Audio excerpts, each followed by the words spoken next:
आज हम जहाँ मैं समाप्त किया था कल, उसके आगे से ये शुरू करूँगा। कल मैंने जो आप लोग को बताया था, कुछ आप लोग के कपाट में कुछ गया कि नहीं गया, क्या होगा ज़्यादा नहीं, लेकिन इधर बैठ सकते आप लोग, पीछे के बैठ गए।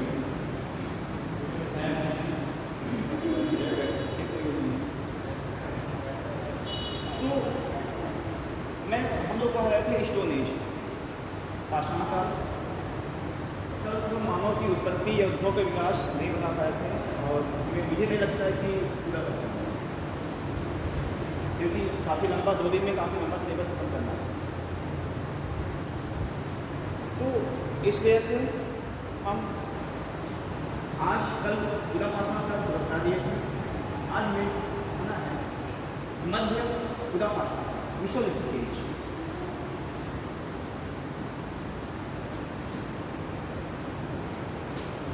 मध्य पाषाण काल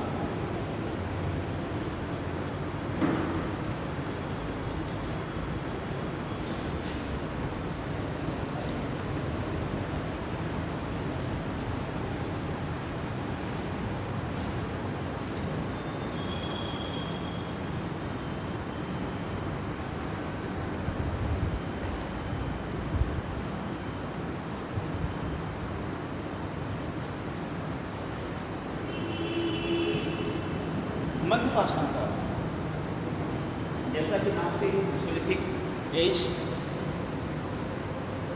पहली चीज तो इस काल को एक विद्वान, मैंने कल भी शायद नाम आया था,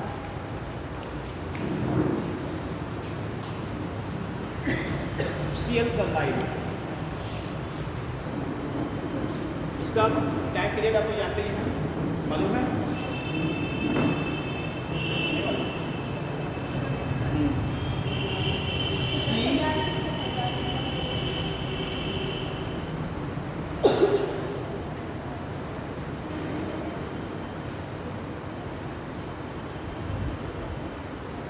कहीं कहीं पे या है, कहीं कहीं पे ई भी है, कहीं कहीं ई भी है।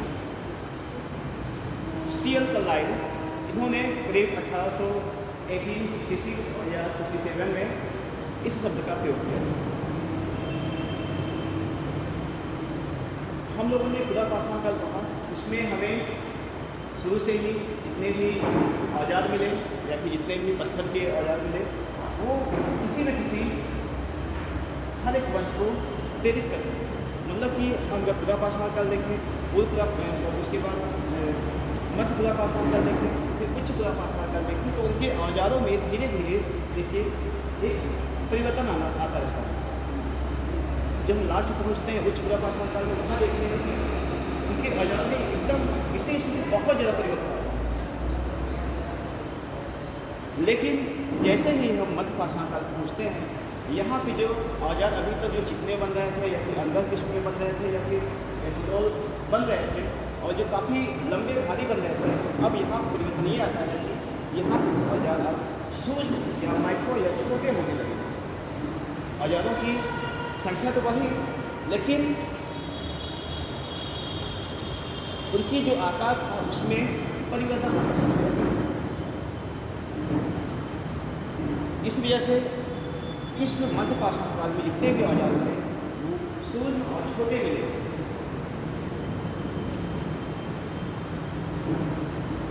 इसके साथ साथ हम इसके थोड़ी विशेषताओं के भी ध्यान देते हैं।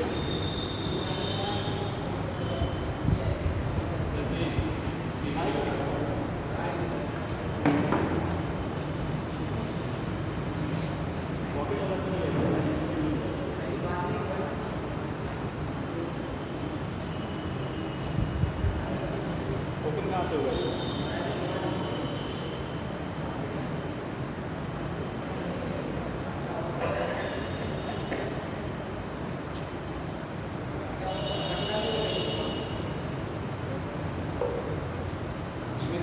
जा नहीं सकता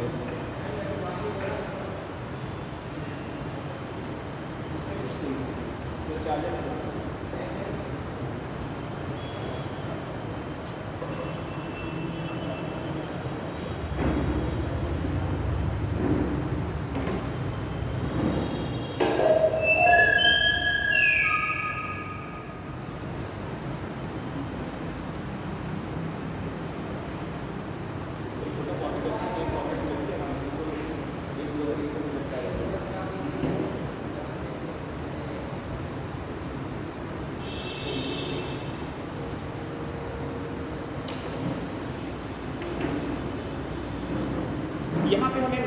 या सूक्ष्म किस्म के जो औजार मिलते हैं पत्थर के, और फिर हम लोग यहाँ भी परिवर्तन और दिखाई देते हैं। हम उच्च पूरा आसान का देखते हैं, वहाँ पे हड्डी से या अष्ट से या बोन से निर्मित जो औजार मिलते हैं, लेकिन यहाँ पे अष्ट के साथ साथ बोन के साथ साथ या फिर पत्थर के औजार के साथ साथ सूर्य के साथ साथ हमें यहाँ पे परिवर्तन ये दिखाई देता है। इतने छोटे होने के बाद भी वो बहुत मतलब डिवीजन किस्म के, बहुत नुकीले किस्म के। और एक परिवर्तन ये आता है इस काल में, मध्य पाषाण काल में, कि हर जो भी औजार जो है वो हमें एकदम जैसे मतलब चंद्रमा के आकार, चाहे हम अर्धचंद्रमा आकार का हैं, चाहे चंद्रमा के आकार का हैं, चाहे उसे हम कैंगल में कहें, त्रिभुज के आकार में कहें, मतलब यहाँ के औजारों में छोटे होने के साथ साथ उनमें सुडौलता और नुकीलता आना शुरू हो जाता है। इसके साथ साथ यहाँ पे हम विशेषताएँ देखते हैं। विशेषताओं में अगर हम ध्यान दें तो सबसे पहली विशेषता, अभी तक हम लोगों ने जंगल देखा, वहाँ तक खाना बदोश जीवन देखा, लेकिन यहाँ पे अब धीरे धीरे एक घास की छोटे छोटे घासों का पृथ्वी पे उद्भव होता है और घास के मैदान पर एक दिखाई देता है। इस मध्य पाषाण काल की विशेषता थी कि घास के मैदान दिखाई देते हैं। और इसके साथ साथ हम ये भी देखते हैं कि घास के मैदान उनों के साथ साथ जो दूसरी विशेषता दिखाई देती है वो ये दिखाई देती है कि छोटे छोटे जो माइक्रो किस्म के औजार मिलते हैं और उसमें पत्थर के साथ साथ कुछ इसके उत्तर धातु के धातुओं के औजार मिलना शुरू हो जाते हैं। जानते भी हैं कि सबसे पहली धातु जो प्रयोग में लाई गई थी वो तांबा थी, और आगे जब हम इसके बाद ताम्र पाषाण काल पढ़ेंगे तो इसी वजह से उसको कैल्कोलिथिक एज ही कहा जाता है। लेकिन उसी हम पाषाण काल फिर ताम्र पाषाण काल पढ़ते हैं, लेकिन इसके बीच में एक काल और आता है, एक युग और आता है जिसे हम लोग कांस्य काल या कांसा का काल या सिंधु घाटी इंडस वैली सभ्यता कहते हैं। और फिर उसके बाद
इसको संभालेगा तो किसको बताएगा। जैसे एक पॉकेट व्यवस्था में पॉकेट वाला करें छोटा सा अपने में जाता है, और ये इतना लंबा लगाने का सोचता है कि हम जब भीड़ नहीं मांगे अरे यार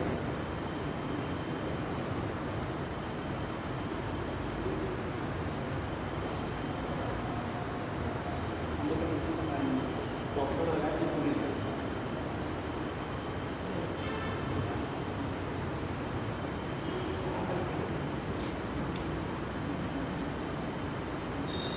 आवाज आ रही है?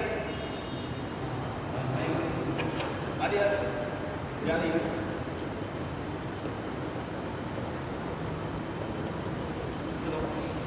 हेलो,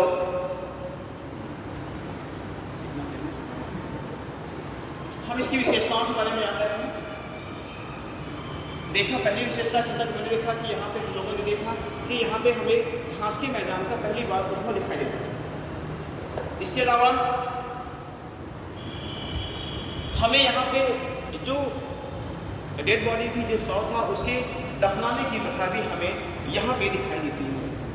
शवों को दफनाने की कथा, और इसके साथ साथ इस शवों को दफनाने के साथ साथ उसमें उनके जो अंतिम संस्कार की जो विधियाँ थी, हम लोगों ने अगर ध्यान दें तो अंतिम संस्कार की जो विधियाँ थी जो अपनाया जाता था, जैसे वर्तमान समय में देखिए कि जब भी कोई क्रियाकर्म होता है डेड बॉडी की तो उसके साथ अनेकों प्रकार की कि उस समय क्या था, उसके साथ अनेकों प्रकार की उसकी जीवनोपयोगी जितनी भी वस्तुएँ होती थी उसको रख दिया जाता था।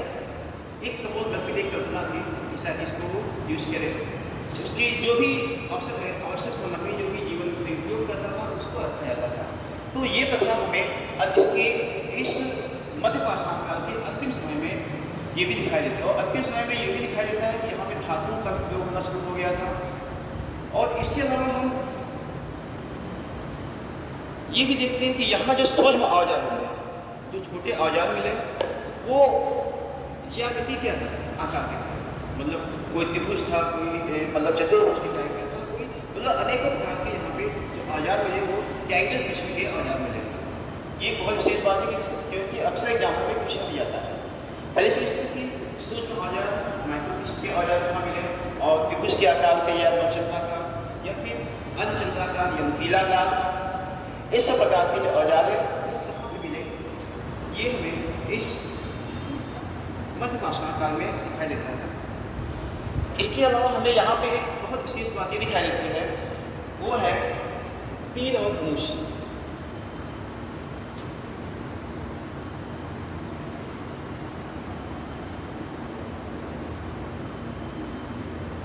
और आप जानते हैं तीर और धनुष का ही विकसित रूप रॉकेट है। यदि पश्चिम पास अगर देखा जाए तो पश्चिम पास या की तकनीक का प्रयोग या तीर धनुष तकनीक का प्रयोग, लेकिन तीर धनुष से बाद में देखिए तीर धनुष को भी पहले वो जो तीर बनते थे वो अंदर पूरे नहीं होते थे, तो जब बदलाव आए मध्यपाषाण काल में इसमें उन्होंने उसको खूब अच्छी तरह बनाना शुरू किया। फिर धीरे धीरे देखिए उसका विकास हुआ और फिर वही जब चल के आप देखिए रॉकेट का प्रयोग होना शुरू हो गया।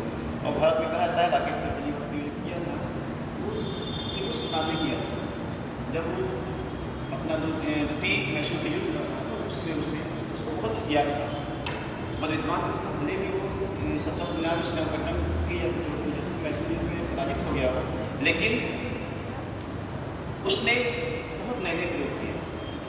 और ये भी एक प्रयोग उसके समय ये भी था, उसने तोपों रॉकेट का प्रयोग किया, बहुत नया नया प्रयोग बहुत किया था, बताने को सकता नहीं यहाँ पे।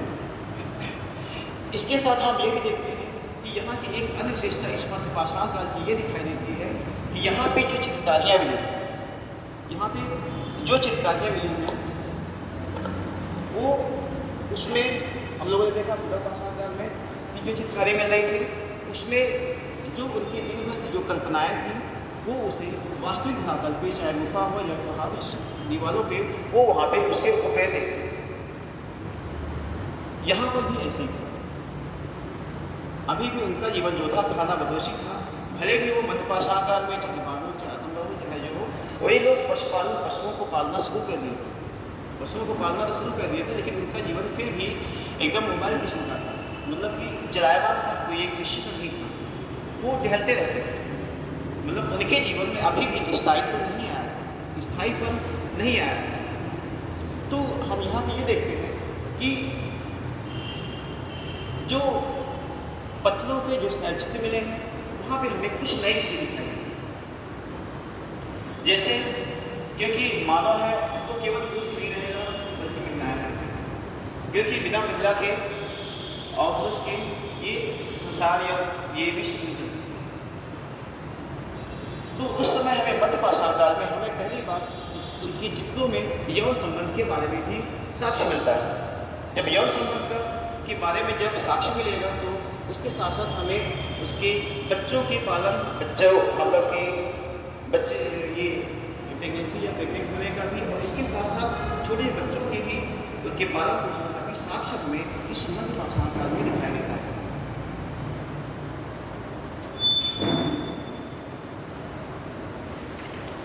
ये भी जानते हैं कि ये मध्य पाषाण काल ऐसा था जिसमें हमें पहली बार देखा जाए तो मानव के जो अष्टपंजर है वो भी अष्टपंजर भी हमें पहली बार इसी मध्य पाषाण काल में ही मिले दिखाई देते हैं।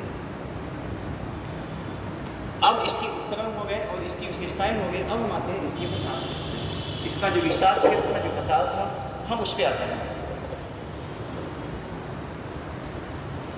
और एक बात ये भी था कि जो मध्य पाषाण काल इसमें औजार और पत्थर के औजार बनाए जाते थे, उससे बनाने की उसके पत्थर के औजारों के बनाने की एक तकनीक होती थी, इससे फ्लोटिंग कहा जाता था।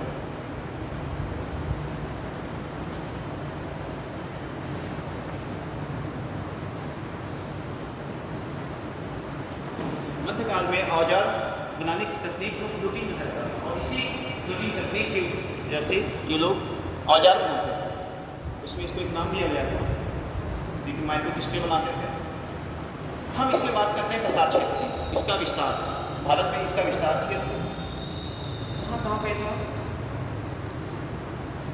सबसे पहले बात करते हैं हम उत्तर प्रदेश की। जो उत्तरी क्षेत्र था, विशेषकर उत्तर प्रदेश का, और मध्य पाषाण काल में देखें तो उत्तर प्रदेश बहुत स्पेशल स्थिति है। और विशेषकर जो मध्य गंगा घाटी का क्षेत्र है, यानी मध्य गंगा घाटी के क्षेत्र में आपका इलाहाबाद, वर्तमान प्रयागराज और फिर प्रतापगढ़, ये दो जिले मध्य पाषाण काल में देखा जाए तो बहुत स्पेशल है। और जो स्थल मिले हैं वो आपको इसी मध्य पाषाण काल, जैसे ये इलाहाबाद यानी प्रयागराज और प्रतापगढ़ से मिले। इसके विस्तार क्षेत्र में हम उत्तर प्रदेश के अंदर सबसे पहले बात करते हैं इसका जो, उसको मध्य गंगा घाटी का क्षेत्र कहा जाता था और उसको विंध्य क्षेत्र भी कहा जाता था। इसमें जो पहला स्थल था वो था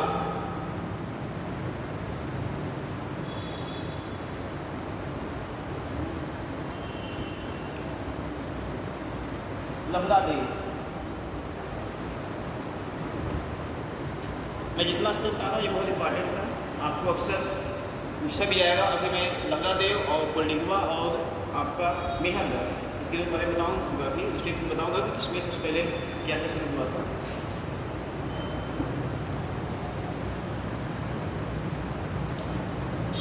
और उत्तर प्रदेश के अंतर्गत अभी हम लोग इलाहाबाद नहीं पूछे, अभी इसमें हम लोग पूछ रहे हैं इसकी पूर्वी उत्तर प्रदेश के जो पूर्वी जिले हैं, पूर्वी के मध्य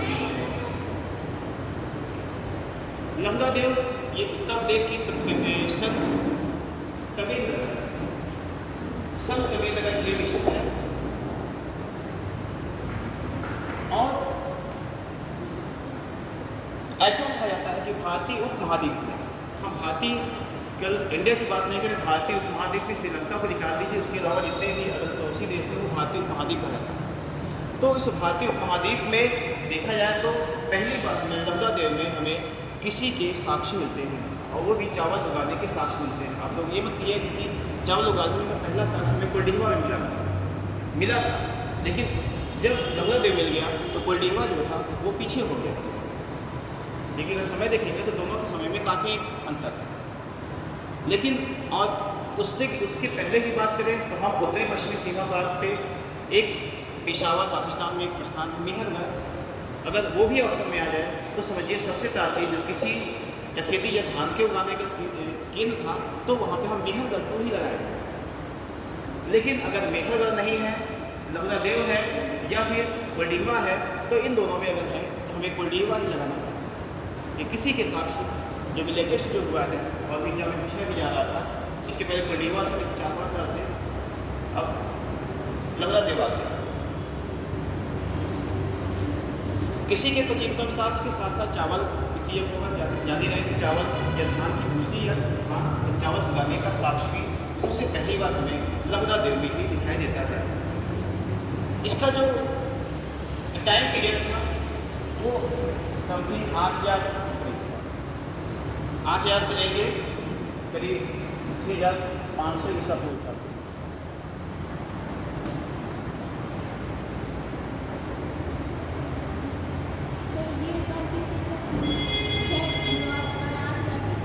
ये ईसा पूर्व मध्य पाषाण की बात कर रहे हैं। ध्यान दिया, मैं ये बता रहा हूँ कि ये जो लहुरा देवी इसकी बात बता रहा हूँ ना, यहाँ पे जो मिला है। अब मैं मध्य पाषाण काल तो पूरे पीरियड टाइम पीरियड था ना पूरा वो, लेकिन मैं इसकी बात बता रहा हूँ ना, वो दर्जा नीचे से आएगा। हाँ,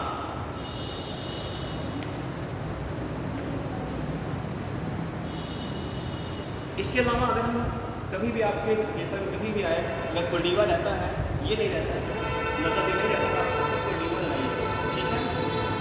अब हम आते हैं इसके दूसरा है, ये जो स्थान है चौपानी मांडो या मंडो, कहीं पे चौपानी है, कहीं पे चौपानी है।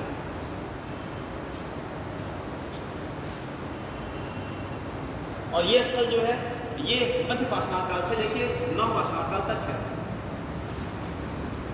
चौपानी मंडो।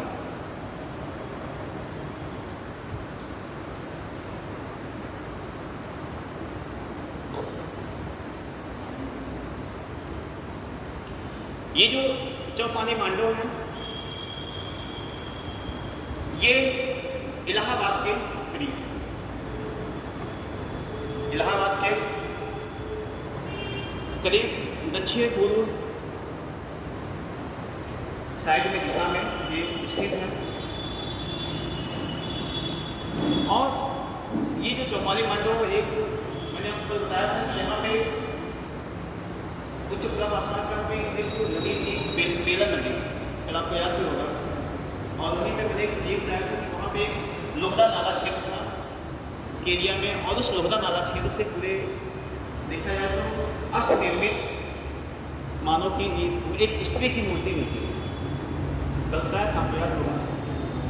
तो ये जो चौपानी मंडो है, चौपानी मंडो है, ये भी बेलन नदी के एरिया में। और ये ध्यान दे लीजिए कि जितने भी स्थल हैं अगर देखा जाए तो इस बेलन नदी के आसपास के एरिया में ही ये स्थित है। चाहे हम उच्च पाषाण काल या पाषाण काल की बात करें या फिर मध्य पाषाण काल की बात करें, या फिर कुछ स्थल जो हमें नव पाषाण काल में भी है, जैसे आपका चौपानी मंडो मध्य और नौवीं। और ये जो स्थल है चौपानी मंडो, इसको खोजा था बीपी मिश्रा, एक आर्कियोलॉजी विभाग के विद्वान थे, डॉक्टर थे, प्रोफेसर थे। उन्होंने इसको उद्घाटन कराया और वो इलाहाबाद विद्यालय से संबंधित थे। वहाँ पे बाद में दिल्ली विद्यालय में वो क्या कहते हैं, जो नेशनल आर्काइव है उससे भी संबंध हो गया। तो हमारे बुकों में जब कभी कभी मिलता है वो दिल्ली विद्यालय थे या इलाहाबाद विद्यालय या दिल्ली आर्काइव्स थे, तो सब अलग अलग जगह के नाम बताते हैं, इसी कंफ्यूज आपको नहीं मिलेगा। और इसके साथ साथ हम यहाँ पे देखते हैं, यहाँ पे चौपानी मंडो में जो खुदाई के दौरान जो साक्ष्य मिले हैं, यहाँ पे कुछ अलग मिले हैं। यहाँ पे जो आवासीय जो क्षेत्र मिले हैं उसमें जो बस्तियाँ हैं, जो झोपड़ियाँ हैं, उनकी बनावट वो अलग है। क्योंकि आप देखिए झोपड़ी बनाई जाती है वो देखिए कि कोई सीधे सीधे बना देता है, कोई चौकोर बनाता है, कोई तिरछा, लेकिन कोई गोल बनाता है। तो यहाँ पे चौपानी मंडो में जो है, जो यहाँ पे झोपड़ियाँ मिली हैं, करीब 13 मिली हैं, वो मिली हैं मधुमक्खी के छत्ते के आकार में। इसी मधुमक्खी के छत्ता से बताया कि देखिए नीचे से लेके ऐसे रहता है, एकदम राउंड में नहीं रहता, बल्कि वो थोड़ा मधुमक्खी छत्ते देखेंगे आप लोग। तो उस मधुमक्खी के छत्ते के आकार की जो झोपड़ियाँ मिली हैं वो हमें इस चौपानी मंडो से मिली हैं। और करीब 13 झोपड़ियाँ मिली हैं हमें इसी चौपानी मंडो से। इसके अलावा हम ये भी देखते हैं कि जब झोपड़ियाँ होंगी तो स्वाभाविक बात है वो बस्ती का निवास या बस्ती आवास क्षेत्र होगा। तो हमें बस्ती आवास क्षेत्र भी हमें इसी चौपानी मंडो से ही मिलता है, अन्य जगहों से भी मिलता है, लेकिन यहाँ से भी विशेष रूप से यहाँ पे इसकी जो बनावट थी उसके साथ देखा जाए तो यहाँ पे एक स्पेशल विशेष था। इसके अलावा जब बस्ती होगा, आवास होगा, तो आप जाने आवास होगा तो वहाँ पे निवास करने वाले मानव ही रहेंगे, कोई पशु पक्षी जानवर तो रहेंगे नहीं, पशु पक्षी जानवर भी रहेंगे, लेकिन जब उनके साथ साथ मानव, तो यहाँ पे मानव का भी निवास की बस्तियाँ थी, स्वाभाविक रूप से मानव का निवास होगा, सोचने की बात नहीं है। तो इसके साथ साथ जब मानव रहेंगे तो अपने खाने पीने की, मतलब खाने की व्यवस्था या फिर बनाने की व्यवस्था के लिए वो इसके पहले कि खुला पास पहले तो देखा उनके पास अभी अग्नि का जानकारी नहीं है और वो कच्चा मांस खाते थे, तो और खाना भी कोई ये नहीं था, क्योंकि वो अन्न उत्पादक नहीं थे बल्कि उपभोक्तावादी प्रणाली थी। तो यहाँ पे क्या था, यहाँ पे इस चौपानी मंडलों में जो आवासीय बस्तियाँ थी वहाँ पे हमें छोटे छोटे मृदभांड मिले, मतलब मिट्टी के बर्तन मिले, और वो भी अच्छी किस्म के मृदभांड हमें, मिट्टी के बर्तन हमें इस चौपानी मंडलों में दिखाई देते हैं। अब हम बात करते हैं मध्य गंगा घाटी के क्षेत्र के अगला स्थल, वो है सराय नाथद्वार।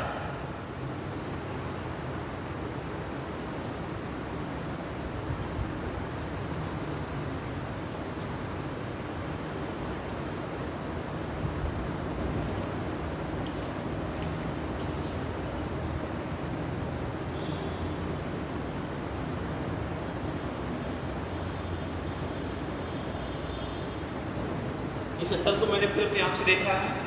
इस स्थल को अभी भी इसको बात करी हुई है, मेरे ससुराल इसके जस्ट बगल में ही है, मेरी 5 किलोमीटर दूरी है। तो मैंने इसको अच्छे से देखा है बाहर से, और बच्चे उसमें जाके बैटबॉल भी खेलते हैं। मध्य गंगा घाटी का क्षेत्र अक्सर एग्जाम में पूछा भी जाता है कि सराय नाथद्वार या मादहा ये कहाँ पर स्थित है। मुझे मुतालबा नहीं देता बल्कि देता है मध्य गंगा घाटी का क्षेत्र में कौन से स्थल है, या फिर ये सराय नाथद्वार, दमदमा, मादहा, ये जो है ये कहाँ पर है, किस एरिया में है, गंगा घाटी के मध्य में है या फिर उसके तराई क्षेत्र में, तटीय क्षेत्र में है, ऐसे भी पूछा है। ये जो सराय नाथद्वार है ये मध्य गंगा घाटी के क्षेत्र के प्रतापगढ़ में है, और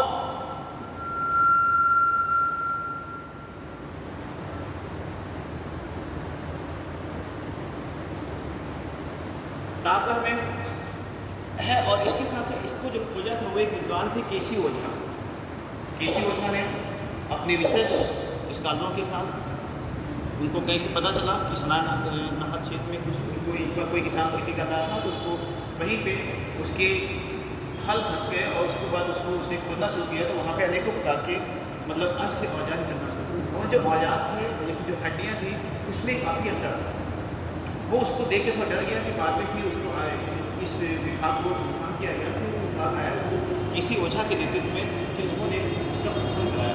तो उन्हें उसको देख कर वो अचंभित रह गए कि ये जो स्थान है ये इतना ज़्यादा ऐतिहासिक है,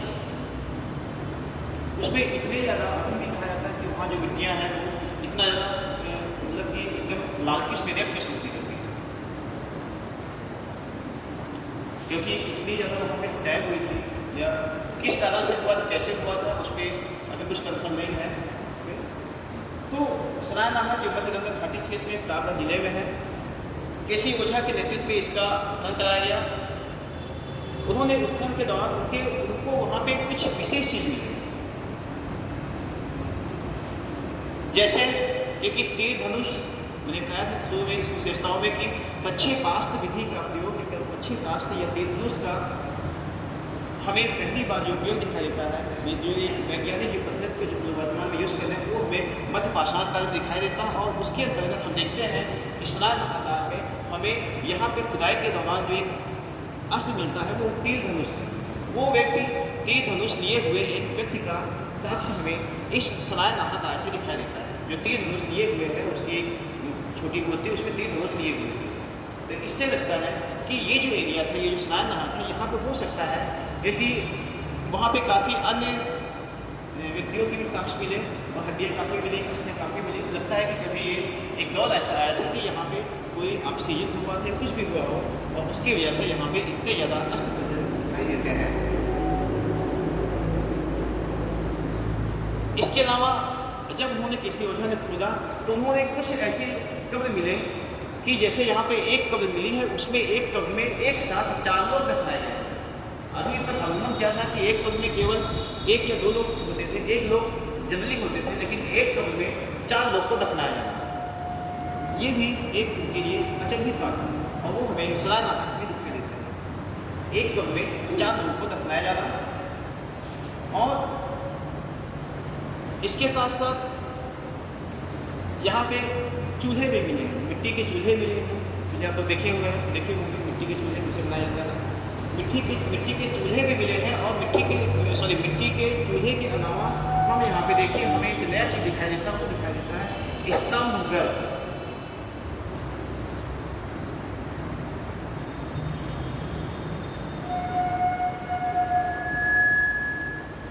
स्तंभगर्भ। स्तंभगर्भ ये होता है आपके, इससे आप एक सपोज करिए आप घर है आपके घरों में से जहाँ बनाए कोई, यहाँ पे जो हॉल है यहाँ पे बगल में दीवार बनाएंगे, ठीक, यहाँ पे अगर बीच में एक स्तंभ बना दिया था, बीच में एक बना दिया था स्तंभ, और इसी पे पूरा चारों तरफ के एरिया पूरा उसी पे टिका रहता है, तो उसी को मतलब घर के बीचों बीच में जो एक स्तंभ बना दिया जाए और उसी पे वो पूरा उसका फाउंडेशन जो पूरा उसकी छत उसी पे टिके रहता है, ये उसी को स्तंभगर्भ कहा जाता है। और वो चीज़ हमें स्तंभगर्भ के साक्ष्य में इस सराय नाहरदार से दिखाई देते हैं, मिलता है। इसके अलावा मैंने भी आपको बताया कि हो सकता है शायद यहाँ पे कोई बाहरी या बाह्य आत्मा हुआ, तो मानवीय आत्मा के साक्ष्य में इस सराय नाहरदार में दिखाई देती है, जो कि प्राचीनतम साक्ष्य है। अभी तक किसी भी स्थल से हमें मानवीय आत्मा के साक्ष्य नहीं दिखाई दिए। और इसके साथ से जब मानवीय आत्मा के दिखाई दिए, जब कब्र मिले तो वहाँ पे समाज स्थल भी होंगे, कब्र की सफाई बात है, तो समाज स्थल मिले, कब्र मिले, कंकाल मिले, और उन कब्र इसके साथ साथ कंकाल इतनी ज़्यादा मात्रा में मिले हैं कि उसको इकट्ठा करना मुश्किल हो गया था।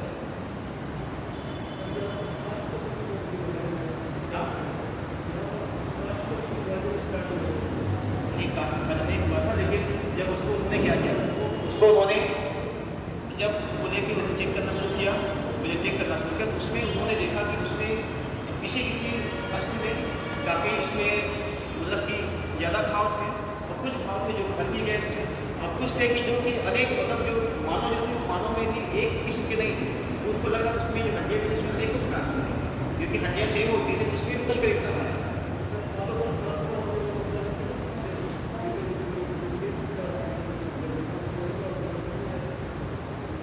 नहीं पता हो पाया कि आखिर ये आत्मा किसने किया, किस रीजन से किया।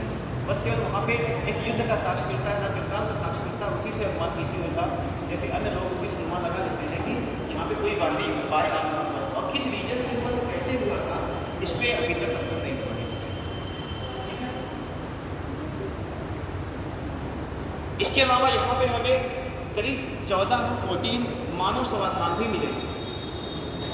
इन 14 मानव समाधान मिले हैं, इसमें से 9 पुरुष के हैं, 4 जो हैं वो महिला के हैं, और एक जो समाधान मिला जो कब मिली थी वो एक छोटे बच्चे का है।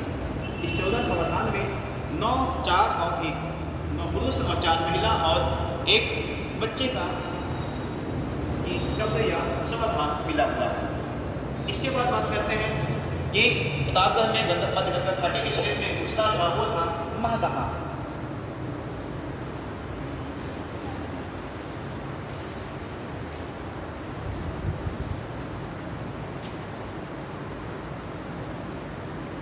और ये महदहा ऐसा स्थल था यहाँ पे इसने सराय नायक का भी विकास हुआ।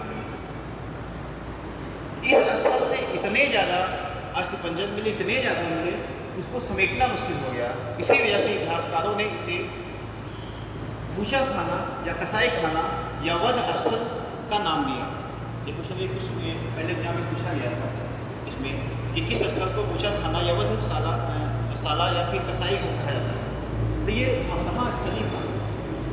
इतने ज़्यादा वहाँ पे अस्थिपंजर मिलने की वजह से इसे भूषण खाना या कसाई घर या वध स्थल भी कहा जाता है। और ये मध्य गंगा घाटी के प्रतापगढ़ एरिया में ये स्थित था।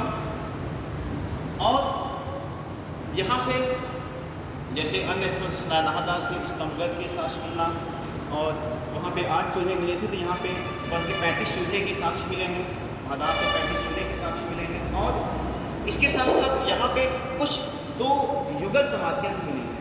युगल समाधियाँ मतलब कि स्त्री और पुरुष को एक साथ में दफनाया जाना एक नई पद्धति, वो हमें इस महदहा से दिखाई देता है। 2 विधि हैं जिसमें स्त्री पुरुष को साथ में दफनाया गया है। इसके अलावा करीब इतिहासकार बताते हैं यहाँ पे 28 सवा धाम के साक्ष्य मिले हैं, 28। और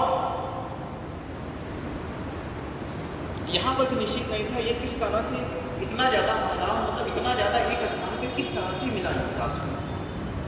इतिहासकार इस पर जो पुरातत्ववेत्ता थे उस पर वो अचंभित थे कि स्नान मथन के साथ साथ यहाँ पे भी इतना अधिक मात्रा वो मध्य गंगा घाटी क्षेत्र में इतनी ज़्यादा मात्रा में मिलना किस रीजन से था।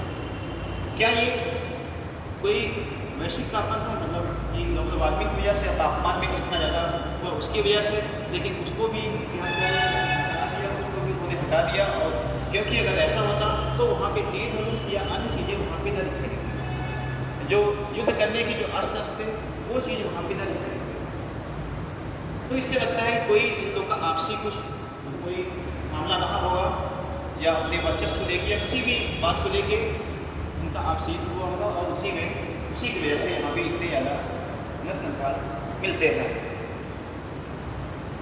इसके अलावा हम यहाँ देखते हैं यहाँ पे कुछ हिरन के छल्ले के आकार की अस्थियाँ भी मिली हैं, जिसे श्रृंग छल्ले भी कहा जाता है, उस के आकार की, मतलब उस तरह यहाँ पे इसकी हड्डियाँ या अस्थियाँ भी मिली हैं। और इसके साथ साथ हम ये भी देखते हैं कि यहाँ पे विभिन्न प्रकार के पशु, क्योंकि हमें मालूम है कि पशुपालन की शुरुआत बहुत आसान काल से ही होती है। तो यहाँ पे आपको हाथी, भैंसा, बकरा और गाय, इस सब के भी साक्ष्य, सुअर, कछुआ और विभिन्न प्रकार की पत्तियों की साक्ष्य ही हमें इस महादहा से मिलता है। इसके अलावा हमें यहाँ पे एक विशेष चीज़ दिखाई देती है कि यहाँ पे मृतक संस्कार की विधि तो मिलती है, और इसके साथ हमें मानव को अपने जब जीवन में कुछ स्थायी आने की लफड़ा में जब शुरू हो गया, तो बस्तियाँ बचना शुरू हो गया था, तो उन्होंने यहाँ पे कुछ जो अनाज थे उसे पीसने के लिए, मतलब अनाज पीसने की चक्की के भी साक्ष्य में यहाँ पे दिखाई देते हैं, जो कि एक नई बात थी। क्योंकि अगर हम जाएंगे, जब इंडस वैली पढ़ेंगे तो वहाँ पे एक स्थल था लोथल एक स्थल था जहाँ पे आटे की चक्की के 2 पार्ट दिखाई देते हैं। तो वैसा ही साक्ष्य यहाँ पे आटा पीसने की चक्की के पार्ट में, मतलब उसके साक्ष्य हमें यहाँ पे दिखाई देते हैं, हमें मिलते हैं। अब उसको आप कह सकते हैं तो सिंध घाटी सभ्यता में इसमें था, उसको इतिहासकार, उसको वेदताओं ने उसका परीक्षा किया, चाहे कार्बन डेटिंग विधि से, चाहे यूरेनियम डेटिंग विधि से, मतलब जो भी जैसे जहाँ भी आवश्यकता हुआ उस विधि को उन्होंने वहाँ पर प्रयोग किया, और उसके अनुसार उन्होंने वहाँ समझ लिया, काल निर्धारण कर लिया कि ये मध्य पाषाण काल की समय है, न कि ये इंडस वैली सिंध घाटी सभ्यता के समय है। इसके अलावा एक अगला स्थल है लिखैया है। लिखैया से भी काफ़ी करीब 14 नल कंकाल मिले हैं।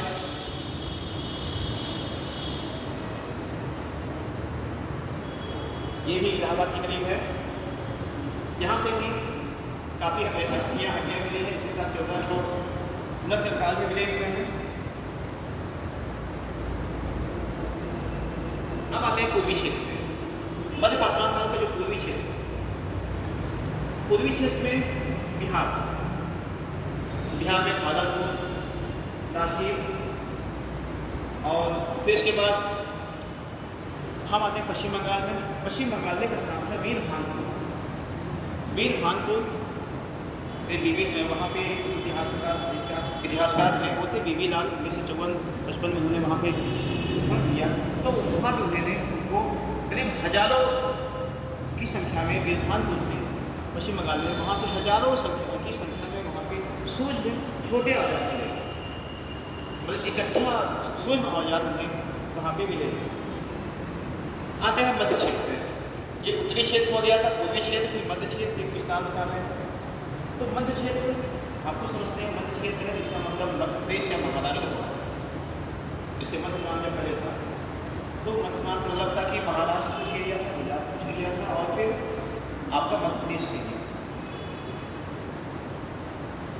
तो मध्य क्षेत्र में सबसे पहले मध्य प्रदेश आते हैं। मध्य प्रदेश में एक स्थल था आलमगढ़।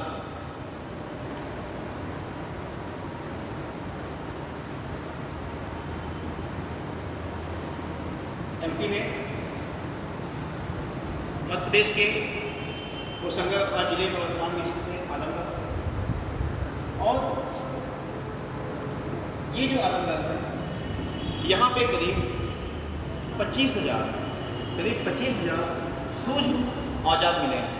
मतलब इतनी ज़्यादा संख्या में उनको काउंटिंग करने में सोचिए, छोटे छोटे पत्थर के औजार थे, तो काउंटिंग किया, जब किया गया इतिहासकारों ने किया उसको, तो करीब 25,000 सूक्ष्म किस्म के औजार हमें आदमगढ़ में मिलते हैं।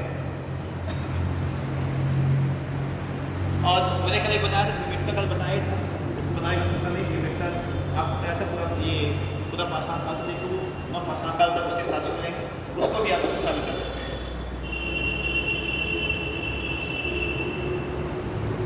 आते हैं दक्षिण क्षेत्र में।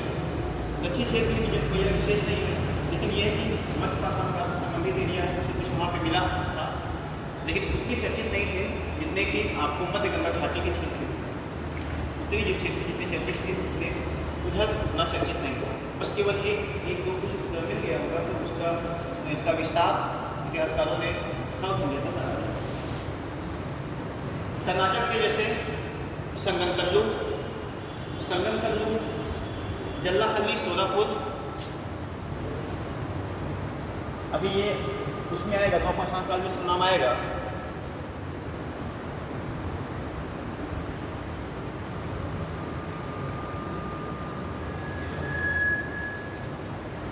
नवपाषाण काल में सब नाम आएगा और ये सब अक्सर एग्जाम में पूछा भी जाता है। देखिए अगर आपको मेंस भी लिखना है, तो मेंस के हिसाब से मैं थोड़ा सी कम पढ़ा रहा हूँ, क्योंकि समय नहीं है। लेकिन मेंस में के हिसाब से पढ़ाता तो एक टॉपिक में शायद 2 दिन देख नहीं सकता, क्योंकि फिर उसके पीछे जब मैं अगर मध्य पाषाण काल शुरू करता हूँ तो सबसे पहले इसमें ये मध्य पाषाण काल किस एरिया में है, इसका एरिया क्या है और इसको क्यों 10,000 से 40,000 या 6,000 से 40,000 तक या 30,000 तक क्यों बांटा गया है और इसका यहीं तक क्यों बांटा गया है और इसका विस्तार क्यों नहीं किया गया। और इसके साथ साथ फिर इस पे जाते हैं कि इसके औजारों के उपकरण कि ये उपकरण जो है, ये औजार जो है यहीं पे क्यों मिले और इसके अलावा क्या यही क्षेत्र जो है, ये एरिया जो है वो बगल में भी था, दूसरे प्रांतों से टच करना था, वहाँ भी सकता था। और क्या करना था कि उनके औजारों में इतना परिवर्तन क्यों आया। देखिए मानिए जो शुरुआती काल था और पूरा पाषाण काल का जो शुरुआती समय था और मध्य पाषाण काल का जो शुरुआती समय था, इसमें काफ़ी गैप हो सकता परिवर्तन आ सकता था। लेकिन जब पूरा पाषाण काल के जब अंतिम दौर में, जब नव पाषाण काल में आते हैं, नव पाषाण काल का जब अंतिम दौर था, अंतिम समय था जहाँ से मध्य पाषाण काल की शुरुआत होती है, तो वहाँ के औजारों में भी इतना परिवर्तन क्यों आया, क्या कारण, और फिर इसकी विशेषताएँ, इसमें क्या क्या विशेषताएँ, कैसे था और इसका इतने क्षेत्रों में विस्तार क्यों हुआ, कैसे हुआ, तब इस टॉपिक से बताया। तो यहाँ पे थोड़ा से मैंने बदलाव किया, ठीक है, कल मतलब 2 दिन समाप्त करना था, इस वजह से मैंने इसको शॉर्ट में लिया और पॉइंट टू पॉइंट चल रहा है। अभी हम कंट्रोल नहीं किया और इन्होंने निश्चित किया है कि आपको 2 दिन में पूरा खत्म कर देना है, चाहे किसी भी हालत में आपको खत्म करना है। तो अगर ये रहे कि कोचिंग तरह के हमको ही बनाना है तो उसके साल का बनाना तो मैं फिर एक टॉपिक आराम से ले चलता हूँ, जैसे मैं पढ़ाता हूँ एक टॉपिक आराम से लेकर चलता हूँ, लेकिन वहाँ पर ये नहीं पूरा करना है, हम इसको देख लेते हैं। बताइए कौन आएगा, जैसे बुलाया क्योंकि बहुत लोग बनाने के यहाँ पैसा लगता है, तो एक बनाने का कुछ होता है, इसलिए काफ़ी पैसा इतना लगाव नहीं बनाने के लिए प्राइवेट वाले काफ़ी कोशिश करते हैं, लेकिन कुछ 4-5 क्लास लोग भी कहते हैं कि लोग पास पहले 2 घंटे खा गए, खराब होना नहीं कर देगा, क्योंकि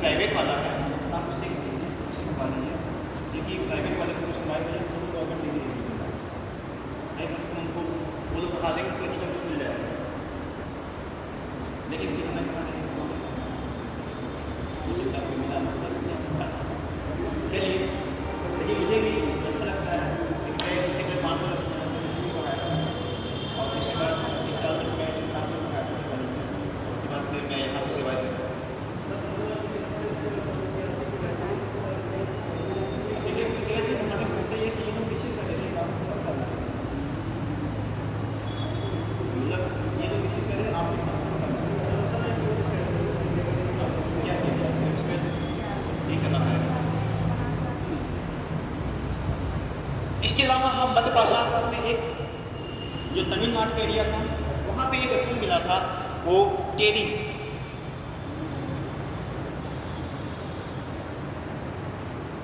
इसे टेरी समूह भी कहा जाता है।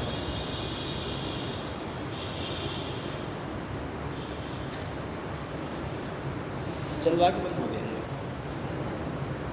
टेरी तमिलनाडु का एक स्थल था, टेरी, इसे टेरी समूह भी कहा था। और ये दक्षिण में एक ऐसा स्थल था जहाँ पे मध्य पाषाण से संबंधित बहुत ज़्यादा सूक्ष्म उपकरण मिले हैं, बहुत ज़्यादा औजार हमें टेरी समूह से मिले हैं।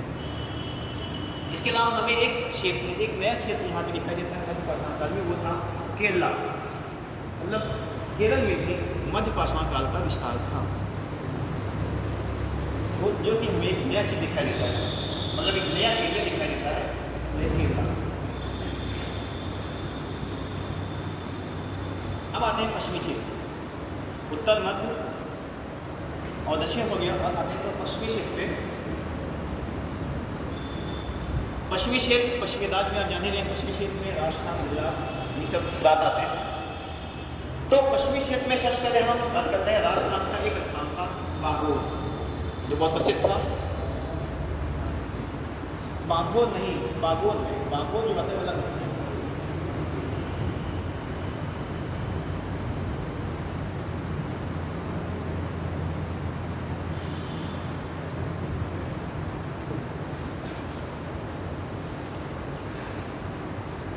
ये जो राजस्थान का जो बागोर जो एरिया है, ये बागोर जो स्थल है, ये राजस्थान में एक नदी बहती थी, बनास।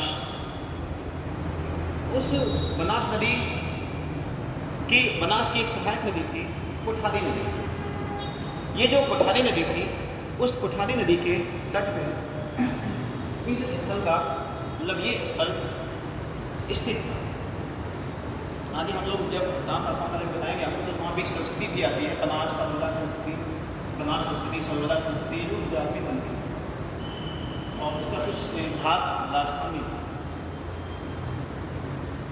तो बनास की सहायक नदी कोठारी नदी, इसके तट पे ये बागोर स्थल स्थित था। और ये स्थल मध्य पाषाण काल का ऐसा स्थल है कि जहाँ पे हमें पशुपालन का साक्ष्य दिखाई देता है। पहली बार में पशुपालन का साक्ष्य हमें इस बागोर में दिखाई देता है। क्योंकि जब राजस्थान के उत्तर की बात आती है तो वीर मिश्रा, इतिहासकार थे वीर मिश्रा, उन्होंने उस राजस्थान के पूरे एरिया को किया।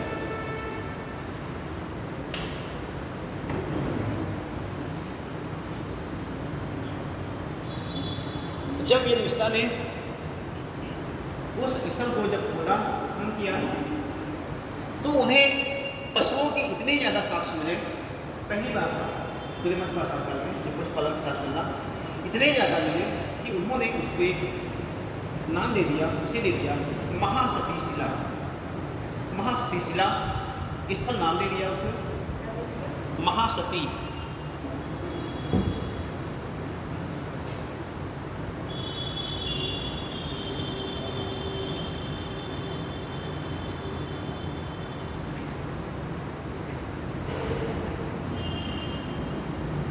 चाहे स्थल कहिए, चाहे शिला का नाम दे दिया। और फिर जब उन्होंने उसका परीक्षण किया, तब उनको उसमें उन्होंने देखा कि ये जो स्थल है, ये मध्य पाषाण काल के साथ साथ ये इंडस वैली सिंधु घाटी से पता थी। और उसके बाद ये काल आया ताम्र पाषाण काल, उस समय तक का इसमें विस्तार दिखाई देता है। जब उन्होंने परीक्षण किया तो उनको ये चीज़ मिला कि ये जो स्थल है ये अनेक कालों से संबंधित है। उसके उपकरण की जो थी, उसके जो औजार थे, उसको जो परीक्षा किया तो उसके अनुसार ये नया चीज़ वहाँ पे दिखाई देता है। और क्योंकि आगे जब हम लोग कोई पेपर देंगे तो एक कभी कभी ऑप्शन आता है, ये मिलाने के लिए आता है, उसमें दे देता है कि आसाम काल, विकास काल, लव काल, विकास काल। इसमें मैचिंग में या फिर इसको क्रम में क्रमबद्ध करिए, तो क्रम से करिए। सबसे पहले कौन सा काल आया था, वो क्रम करने के क्रमबद्ध करने की कोशिश इसका यूसी नेट में काफ़ी पूछ रहा है, मैंने एक बार यूपीएससी का भी उसमें भी शायद रिपीट हुआ है, शायद रिपीट हुआ है और नेट में काफ़ी रिपीट हुआ है। तो ऐसे पूछता है कि जब बताइए, जब आपको मालूम है सबसे पहले स्टोन एज था, पाषाण काल था, उसके बाद पाषाण काल के बाद कौन सा आया आपको बताइए, उसके बाद अपनी दिखे काश्य काल यानी सिंधु घाटी सभ्यता आया ना, पाषाण काल, काश्य काल, फिर उसके बाद जैसे ही सिंधु घाटी सभ्यता खत्म होती है तो देखिए एक उसके लास्ट वाले चैप्टर में लास्ट काल में हमें ताम काल शुरू हो जाता है। ताम काल के बाद फिर एक सिंधु घाटी सभ्यता के बाद ताम काल के बाद फिर देखिए एक नया वंश आता है, एक नया वैदिक कल्चर आता है, जिसे कहते हैं वैदिक काल।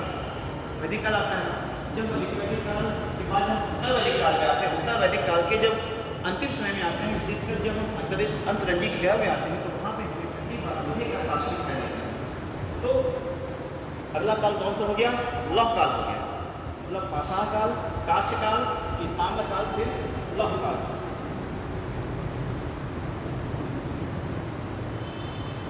इसके बाद पश्चिमी में राजस्थान के अलावा गुजरात में एक स्थान था, वो था लंघनाश।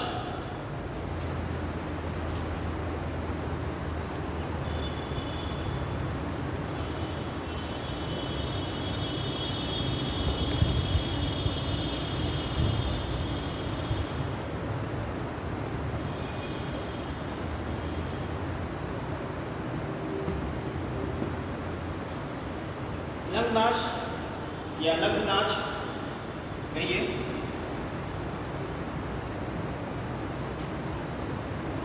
ये जो गुजरात का जो लंघनाच एरिया था, जो स्थल मिला, ये मध्य पाषाणकालीन स्थल है। और मैंने कल एक नाम लिया था एच.डी. संकालिया। एच.डी. संकालिया या सांकलिया, आप लोगों ने नाम लिया भी होगा इसका, मैंने लिखा भी था। एच.डी. सांकलिया महोदय ने इस गुजरात के लंघनाच का उत्खनन किया। जब उन्होंने इसका उत्खनन किया तो उन्हें करीब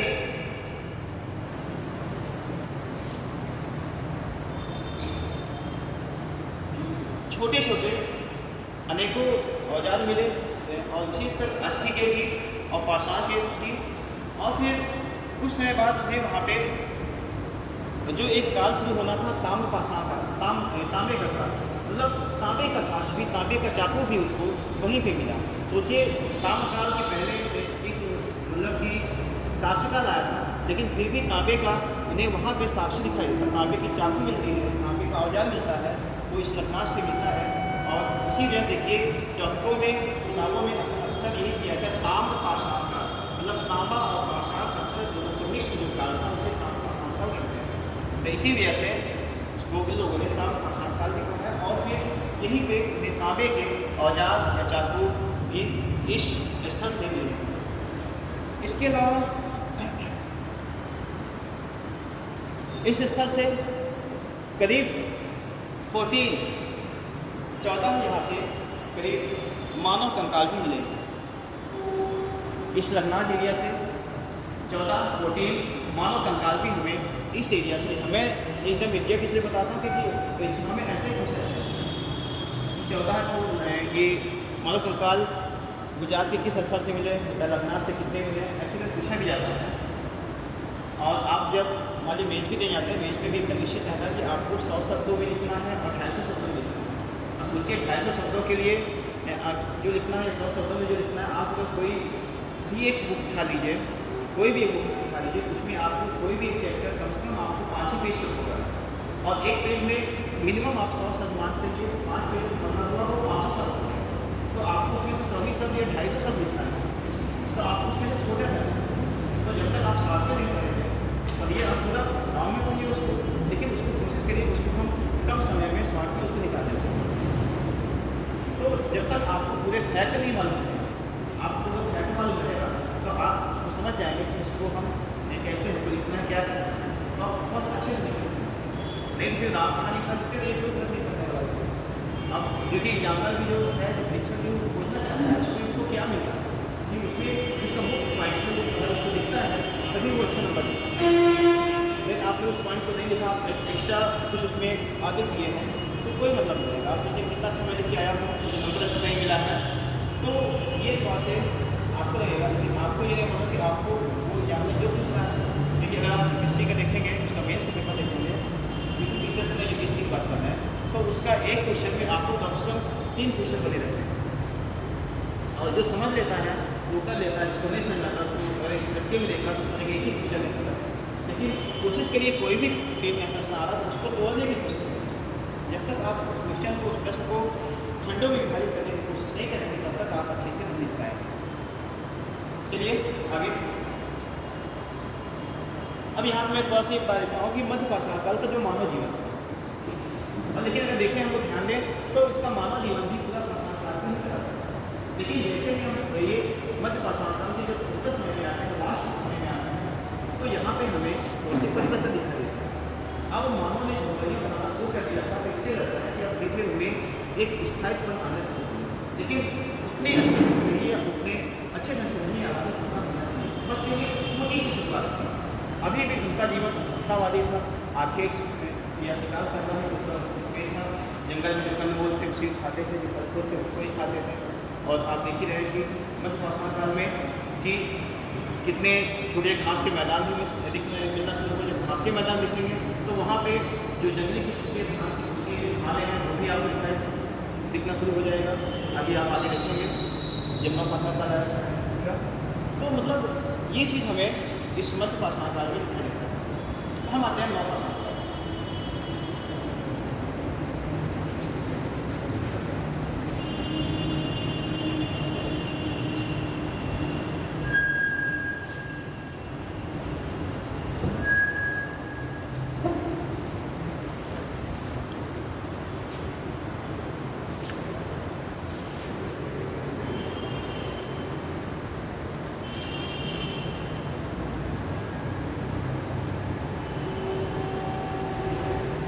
नव पाषाण काल आप जान रहे हैं करीब 6000 से 1000 कुछ वर्षों के बीच हुआ था। कहीं कहीं 4000 की है, कहीं कहीं 5500 की, कहीं 5000। तो कोई भी एक डेट पकड़ लीजिएगा। मेरे ये देखें ना मेरी डेट बताइए, आप जिस बुक से आप पढ़ते हैं, जिस बुक में आप कोई भी एक डेट निश्चित कर लीजिएगा। मतलब कोई भी एक आपके माइंड में कुछ है बस, ये नहीं कि सर 6000 बता रहे हैं, बुकों में 4500 दिया हो, 5000 दिया हो, कोई भी एक डेट आप निश्चित कर लीजिएगा। और जब आप एक डेट निश्चित कर देंगे तो आपको आइडिया क्लियर आ जाएगा। ये जो नव पाषाण काल न्यूलिथिक एज था, ये 9 शब्द काफी। एक विद्वान थे जिनका नाम था जॉन लुपाक।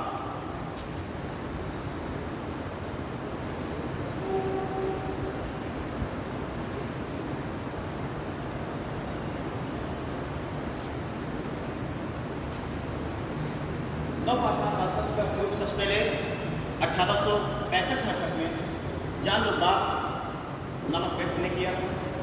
उन्होंने जो अपनी एक पुस्तक लिखी थी प्री हिस्टोरिक इंडिया, उसी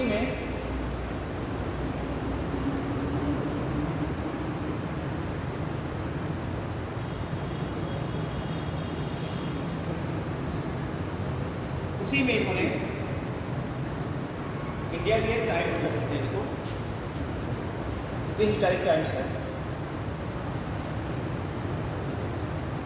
प्री हिस्टोरिक टाइम्स में उन्होंने पहली बार न्यूलिथिक शब्द का प्रयोग किया। बाद में अन्य विद्वानों ने, जैसे गार्डन चाइल्ड ने भी बाद में इस पर लिखा थी। इसलिए गार्डन चाइल्ड ने बाद में जो तांबे का काला उसमें भी उन्होंने लिखा। हमें पूरा बहुत इतिहासकार है, सरकारिया ने भी लिखा और ऐसे काफ़ी लोगों ने लिखा, लेकिन हमें अन्य इतिहासकार मतलब नहीं था, हमें जो मेन मिला है। फिर इसे इस नव पाषाण काल को इन लोगों ने अनेकों नामों से संबोधित किया। कोई इसको नव पाषाण काल कहता है, कोई इसको नव पाषाण क्रांति कहता है, कोई इसको अन्न उत्पादक क्रांति कहता है, मतलब अन्न मतलब खाद्यान्न उत्पादक क्रांति कहता है। ये भी खाद्यान्नों का उत्पादन होना शुरू हो गया, सब कुछ मतलब हमें नव पाषाण काल में हम जितना सोच सकते हैं सब कुछ शुरू हो गया।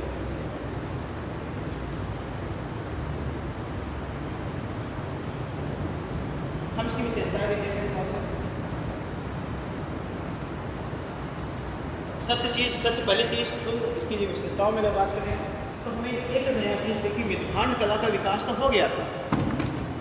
पूर्व पाषाण काल में, ये उत्तर पाषाण काल और मध्य पाषाण काल, देखिए वहाँ भी मिथिलांड कला या बर्तन, मिट्टी के बर्तन बनाने की कला, मिथिलांड कला का विकास तो हो गया था, लेकिन उसमें उतनी ज़्यादा सुदृढ़ता नहीं आई थी जितना कि हमें इस नवपाषाण काल में दिखाई देता है।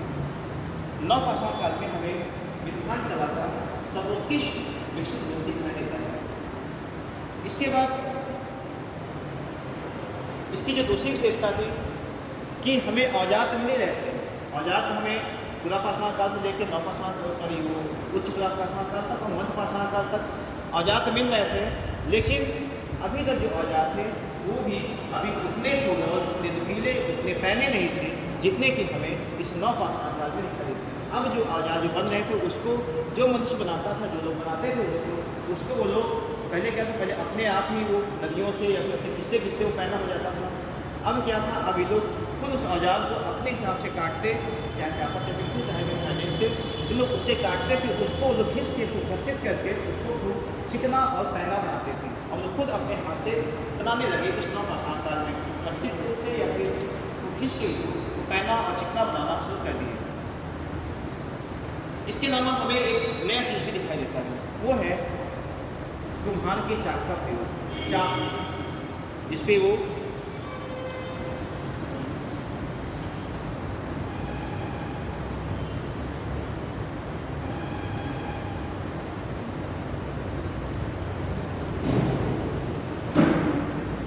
कुम्हार जो इस चाक का प्रयोग करता है, जो एक चक्री टाइप में होता है राउंड का, उसको देखिए घुमाता है, फिर उसके ऊपर फिर अनेकों प्रकार की मिट्टी के बर्तन बनाता है, फिर उसमें जो भी चीज़ बनाता है वो हमें चाक का आविष्कार हमें इस नवपाषाण काल में दिखाई देता है।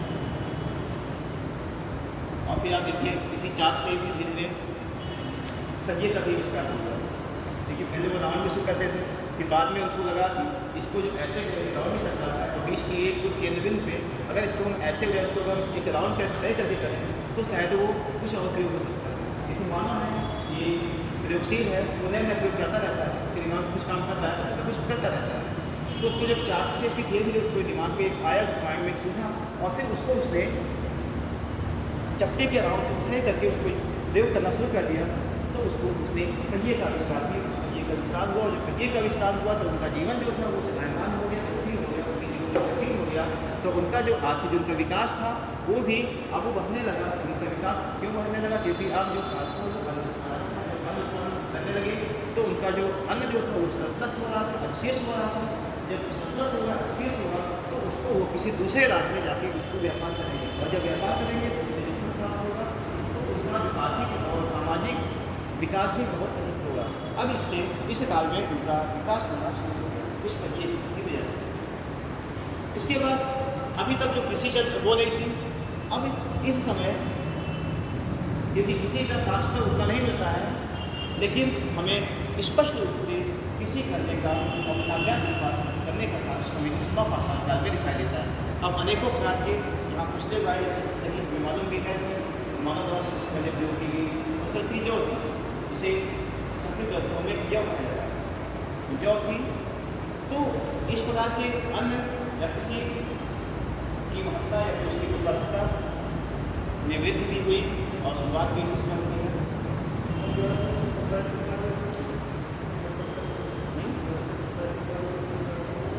बता रहा हूँ, विशेषता बता रहा हूँ, क्योंकि जो बता रहे मुझे बचेगा बता दीजिएगा। फिर इसके बाद जब किसी उत्पादन को खाद्यान्न उत्पादन में वृद्धि हुई तो अगला जो विशेषता थी उनका जो सामाजिक, जब समाज होगा, जब उनमें अन्न उत्पादन किसी करने की जो सरकारी होगी तो समाज में उनमें श्रम विभाजन की पद्धति का भी शुरुआत हमें इसी समय दिखाई देती है। मतलब श्रम विभाजन की पद्धति मतलब कि कहने का मतलब है कि अब हर एक व्यक्ति अपने अनेकों प्रकार के व्यवसाय करने लगा। हमें इसी समय नवपाषाण काल में जुलाहे का, लोहा का और मतलब अनेकों प्रकार की जो जातियाँ होती हैं, जो मतलब कि कार्य करने वाली जातियाँ, उनका उद्भव भी हमें दिखाई देता है। चाहे कल का हो, चाहे जंग का हो, नमक का हो, चाहे करने वाले अभी जाति का विभाजन, मैं जाति का नाम नहीं लिया, मैं कहना तो सबके विभाजन हो गया, लेकिन जातियों का भी उद्भव नहीं हुआ।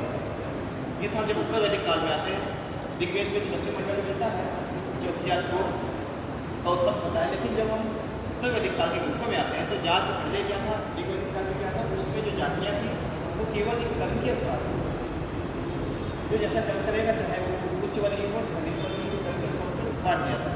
लेकिन जैसे हम उत्तर वैदिक काल में आते हैं तो वहाँ पे उस कर्म के अनुसार नहीं बल्कि अब वो जो कर्म करना जाति के अनुसार नहीं, अगर उच्च वर्ग का है, अगर वो कोई भी मतलब कि एक हर एक अयोग्य है वो उसको जैसे इसमें था कि बाहर शक्ति है लोगों के लिए अलग अलग प्रकार के आठ प्रयोग किए गए हैं। अगर के ब्राह्मण जो पैदा हुआ है कहा गया था 8 वर्ष से ब्राह्मण 100 वर्ष से शुद्ध से विशेष, तो इसमें निश्चित हो गया था जाति और उत्तर वैदिक काल में जाति चल भी थी। जैसे हम संहिता काल में आते हैं या महात्मा में काल में आते हैं वहाँ पे तो और चलन हो गया, यानी ये है। इस समय संविभाजन अस्तित्व आया, इसमें अनेकों प्रकार के जो कर्म कर रहे चाहे वही या खाद का, संचलन का, जलम का और का उदय हुआ। इसके बाद अब जब सब चीज़ों में जब से सब चीज़ चाहे अन्न या खाद्यान्न या संविभाजन होना शुरू हो गया तो क्या होगा, उनका जीवन जो अभी तक चलायमान था, जो अभी तक स्थायित्व नहीं आया था, और नवपाषाण काल में उनके जीवन में स्थायित्वपन आना शुरू हो गया। अब उनके जीवन में नवपाषाण काल में स्थायित्व आना शुरू हो गया, स्थायी रूप से बसना शुरू कर दिया। और अभी तक जिस चीज़ के बारे में उनको मालूम ज्ञान नहीं था वो था आँख। हम देखते हैं कि आँख का वो बचित हो गया था लेकिन उसका उपयोग करना नहीं जानते।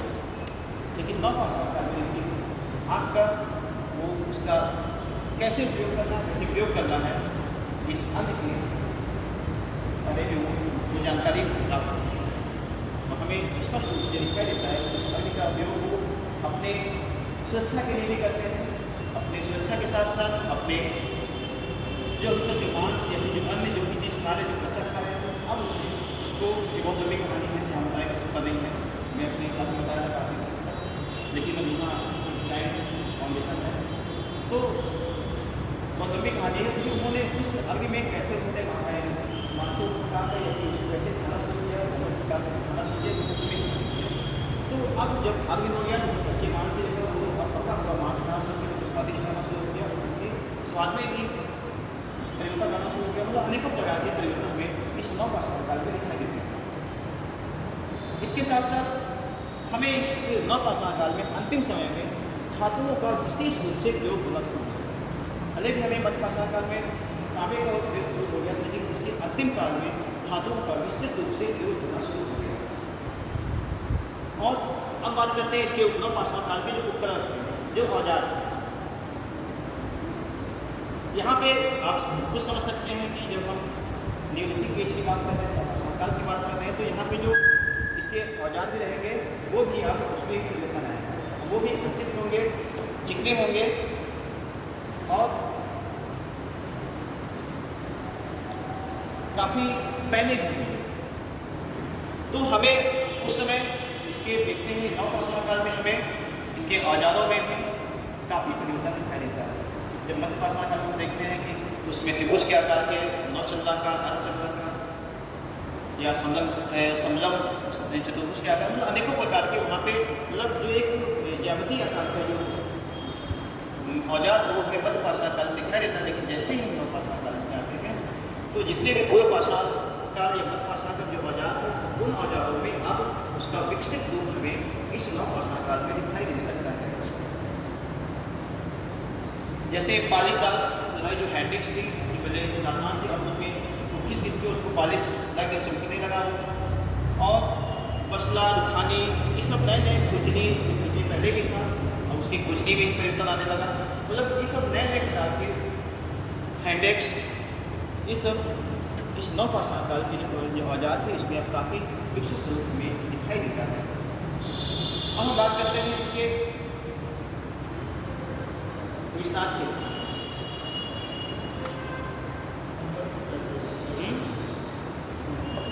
विस्तार क्षेत्र की बात करते हैं। आप जानते हैं जब नवपाषाण काल है, नियोलिथिक एज है, तो इसमें इसका जो सबसे अधिक जो विस्तार है, और विशेषकर ध्यान दीजिएगा इसके जितने भी स्थल हैं ये अक्सर पूछता है कि कौन सा स्थल पत्थर है जो नवपाषाण काल का है, कौन सा मध्य पाषाण काल का है, जो पूर्व या पूरा पाषाण काल का है। इसको आप हमेशा ध्यान दीजिएगा। इसको विशेषकर जो नवपाषाण काल का है इसको ज़्यादा ध्यान दीजिएगा। नवपाषाण काल की अगर बात करें तो सबसे पहले इसका जो उत्तरी क्षेत्र है, इसका जो उत्तरी क्षेत्र है उसकी बात करें तो उत्तरी क्षेत्र में हम आएंगे सबसे पहले कश्मीर या काश्मीर। कश्मीर या काश्मीर, जैसा भी आप लीजिए, चाहे कश्मीर के चाहे काश्मीर, और दोनों भी सही है। और कश्मीर या उत्तरी प्रांत में हम देखते हैं वहाँ पे दो ही स्थल हमें मुख्य दिखाई देते हैं। एक था बुर्ज होम,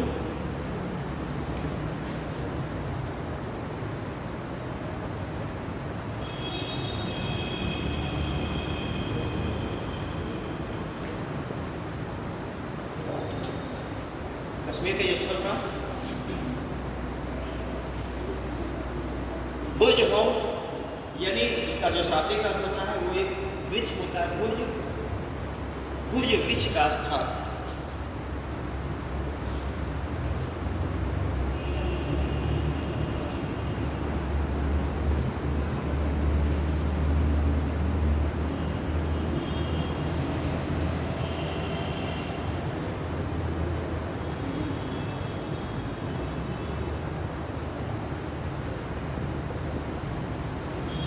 बुर्ज होम का शाब्दिक अर्थ है बुर्ज वृक्ष का स्थान, और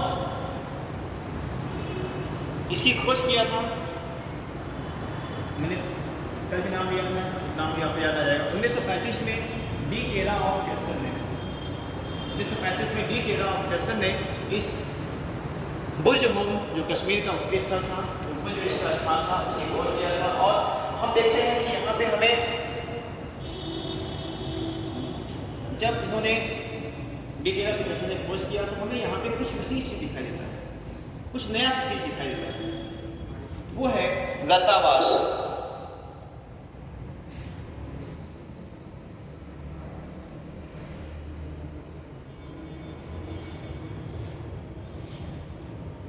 ये जो गतावास है आप समझ सकते हैं, गतावास मतलब इसका अगर संधि विच्छेद के लिए गत जमा आवास, यही होगा संधि विच्छेद ना, क्यों गलत नहीं है। जो गतावासी मतलब गत मतलब जो गड्ढे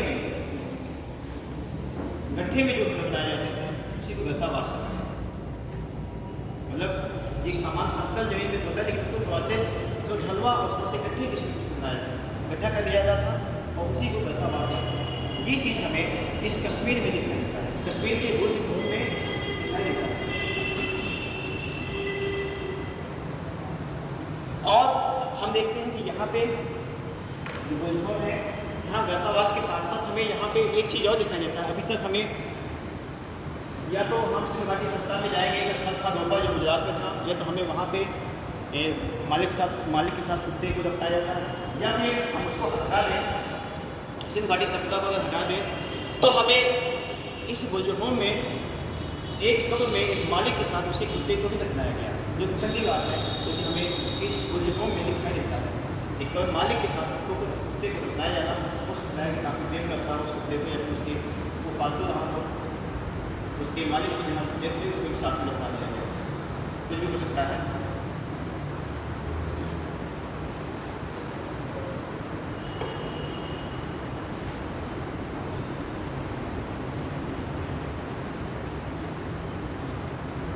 इसके साथ साथ हम ये भी देखते हैं यहाँ पे जो उपकरण मिले हैं वो तांबे के भी हैं, तांबे के औजार भी मिले हैं। देखिए मैंने आपको नहीं बताया था इसके पहले कि पूर्व पाषाण काल के उत्तर काल से देखिए हमें तांबे का मिलना शुरू हो जाता है। इसी वजह से इतिहासकार तांबा लिंग बीच में काशी कर रहा हो, लेकिन पाषाण काल और पाषाण काल को दोनों एक कर देते हैं। कहते हैं कि ये जो दोनों मिक्स संस्कृति तांबा और पाषाण काल कहते हैं। तो तांबे के औजार भी यहाँ पे हमें बुर्ज होम से मिलते हैं, एवं इसके साथ साथ हमें यहाँ पे कुछ औजार जैसे काटने के से गाँव में से बनाया जाता है, हैंडेक्स किस्म का होता है, जैसे हैंडेक्स होता है, कुल्हाड़ी होती है, तो कुल्हाड़ी में लंबा मुठ काट को छोटा कर दीजिए, केवल एक मतलब कि 5-6 इंच का कह लीजिए, जो हाथ से काटते हैं, तो नाम नहीं आ रहा था इसमें, मैंने कितना भी नहीं। हाँ, हसुआ लंबा, हाँ हसिया हसिया लगाते हुए हो गया, दूसरी भी अलग होता है, दूसरे का ये।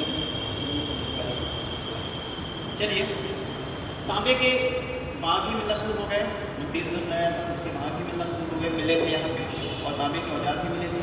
और यहाँ पे कुछ घसित किस्म के, जो पहले किस्म के कुछ, जो नॉर्थ इंडिया में विशेषकर जो हम मध्य क्षेत्र में, जो आपका मध्य प्रदेश, वहाँ के जो औजार थे कुछ उसके कुछ औजार हमें इस उत्तरी क्षेत्र विशेषकर कश्मीर में भी दिखाई देते हैं, वो हमें इस उद्गम से भी मिलता है। इसके बाद हम बात करते हैं दूसरा स्थल था कश्मीर का ही, वो था गुफ कराल।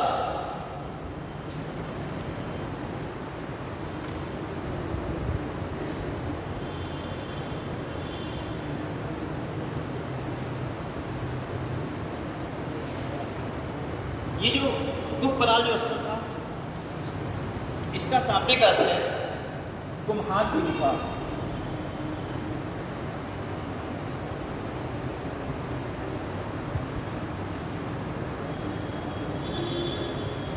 कुम्हार की गुफा इसका शाब्दिक अर्थ है।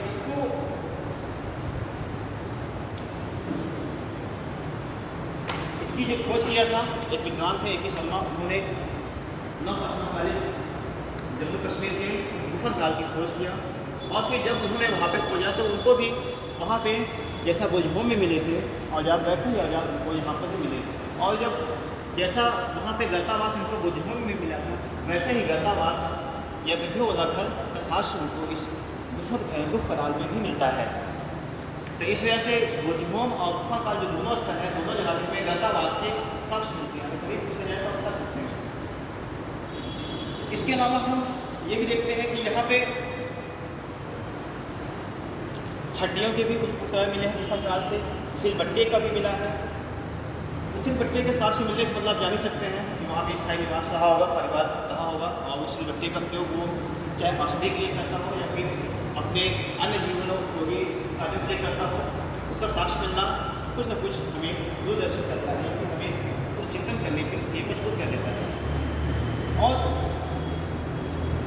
इसके साथ साथ जब सिलबट्टे मिले हैं तो यहाँ पे आटा पीसने की चक्की का साक्ष्य भी हमें इस उत्तरी क्षेत्र में नवपाषाण काल में मिलना एक अचंभित बात है, कि आटा पीसने की चक्की का साक्ष्य भी हमें इस गुफा काल से भी, गुफ कराल से भी मिला है।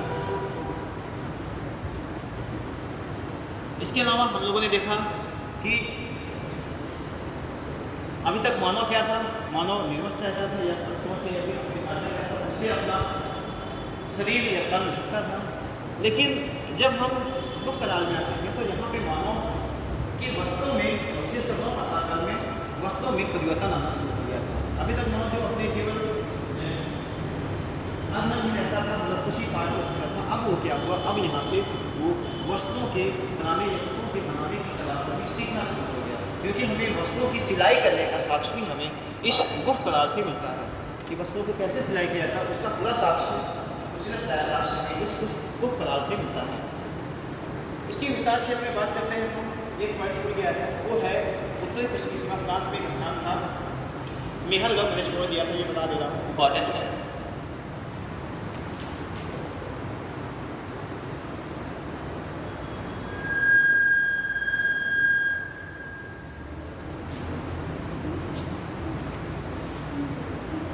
ये इम्पॉर्टेंट इसलिए है कि इसमें अक्सर क्वेश्चन पूछा जाता है।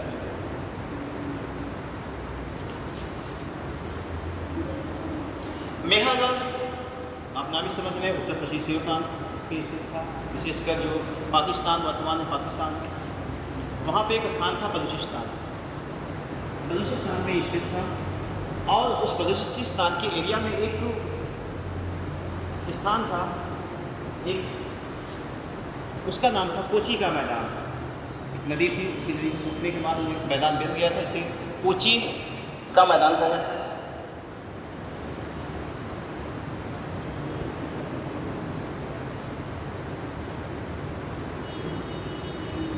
ये जो कोची का मैदान था, ये इसको ब्रेड बास्केट भी कहा जाता है, मतलब रोटी की टोकरी भी कहा जाता है, क्योंकि ये जो कोची का मैदान जिसका काम था, इसको यहाँ पे खाद्यान्न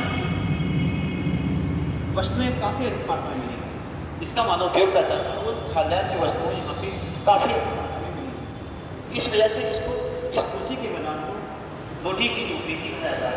इसके साथ साथ हम ये देखते हैं कि हमें यहाँ पे एक नदी बहती है, इसको हम लोग अभी तक हम लोगों ने बेला नदी का नाम सुना था, लेकिन यहाँ पे नदी आती है वो है बोलन नदी। बेलन नहीं, बाकी जगह वो कह दीजिए बोलन।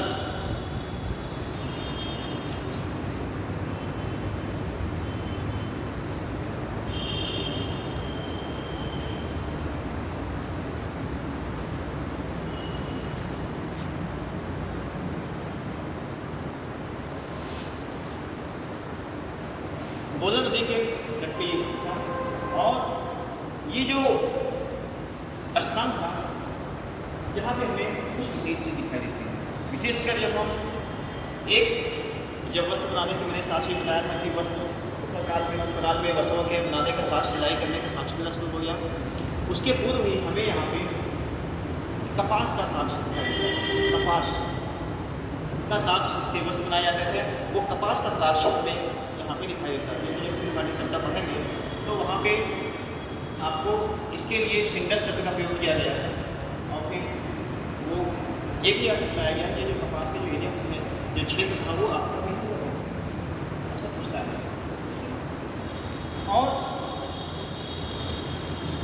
इसके साथ साथ मैंने अभी जब शुरुआत ही किया था तभी मैं आपको लखनऊ देव बता रहा था, तभी मैंने एक नाम उस समय नाम लिया था कि अगर लखनऊ देव और या कोल्डिहुआ अगर नाम ना आए, अगर ये सब ऑप्शन में रहे, तो उसके बाद भी अगर आया कि कृषि करने का या चावल या धान की भूसी का साक्ष्य या चावल का साक्ष्य सबसे पहले कहाँ मिला है, अगर मेहरगढ़ है ऑप्शन में, तो आपको सबसे पहले ऑप्शन में इसको ही देना है।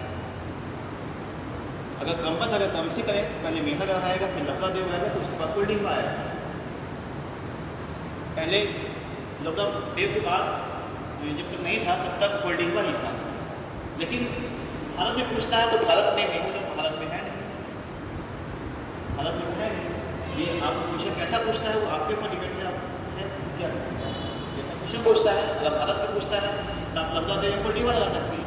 अगर पूरे नवपाषाण काल को पूछता है, जब पूरे पाषाण काल को पूछता है और ऑप्शन में लगा रहता है ये, तो आपको उसको लगाना पड़ेगा। यहाँ से गेहूँ, यहाँ पर गेहूँ के भी साक्ष्य, कपास के भी साक्ष्य, और पहली बार मानव के द्वारा जो प्रयोग किया गया था जौ के या यौ के साक्ष्य हमें यहाँ पे मेहरगढ़ में दिखाई देते हैं। मतलब किसी खाद्यान्न जो वस्तुएं थी या किसी संबंध जो वस्तुएं थी वो हमें इस मेहरगढ़ से दिखाई देता है। लेकिन सोचिए इतनी विकसित खाद्यान्न था, सब कुछ था, जीवन भी अच्छा था, लेकिन यहाँ के जो लोग थे उनका जो निवास स्थान था वो एकदम ग्रामीण किस्म का, मतलब दुबई किस्म का निवास स्थान था। और इससे ग्रामीण किस्म का निवास स्थान होगा तो आप समझ सकते हैं कि उनके जो मकान होंगे वो पक्के तो होंगे नहीं, जितने भी मकान बने थे वो सब कच्ची मिट्टी के मकान थे। कच्ची मिट्टी के मकान इस मेहरगढ़ से मिले थे।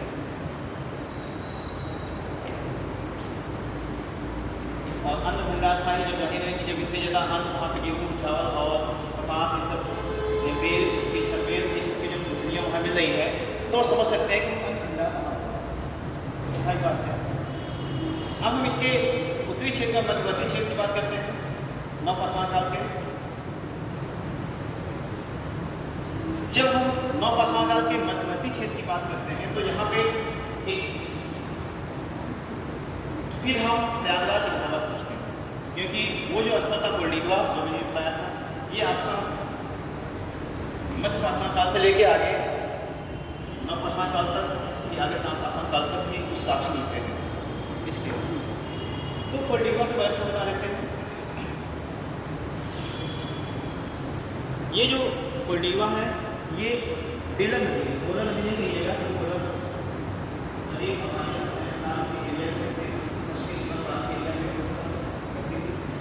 तो जब बोलन नदी नहीं बल्कि यहाँ पे बेलन नदी, मैं आपको बताया कि जितने भी पाषाण काल के स्थल मिले हैं वो सब देखिए केवल एक ही नदी के लिए मिले हैं। पहले की बात करें तो एक ही नदी का नाम होता था, जो है इस बेलर नदी का नाम आता है। तो इस बेलर नदी के तट पे ये फोर्टिफाइड पश्चिमी में, मतलब जो ये आपका फैसला इस एरिया में रहेगा, अगर आप ठीक है तो इस एरिया में है। और उससे कुछ साक्ष्य मिलते हैं, लेकिन उसका साक्ष्य बताया जाता है कि विशेषकर कुछ लोग जो यहाँ कहते हैं इसका साक्ष्य इलाहाबाद और यूपी के अलावा इसका, क्योंकि उसके बाद से देखिए एमपी का एरिया भी शुरू हो जाता है, रीवा का एरिया भी शुरू हो जाता है। तो कुछ इतिहासकार कहते हैं वहाँ भी साक्ष्य मिला है, लेकिन वो अभी ऑथेंटिक नहीं है, सही नहीं है, वो मतलब साक्ष्य पक्का नहीं है, उसको सही नहीं मान सकते। उसको जो वर्तमान में जो तस्दीक जो चल रहा है उसको सही माना जा सकता है। और अभी तक जब तक लंबा दिन नहीं माना गया तब तक ये माना गया था कि चावल उत्पादन या किसी का चावल उत्पादित करने के स्थान की कृषि का धान के उत्पादन का सबसे विश्व में सबसे प्राचीन साक्ष्य यही था, है नहीं, यही था। क्योंकि यहाँ पे चावल की एक किस्म जो थी वो थी ओराइजा सटीवा, देशटाइवा।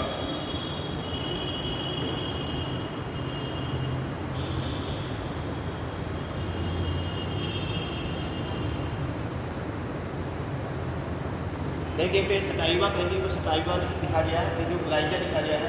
ये जो ओराइजा सटाइवा जो किस्म है ये अभी भी इसका साक्ष्य मिलता है।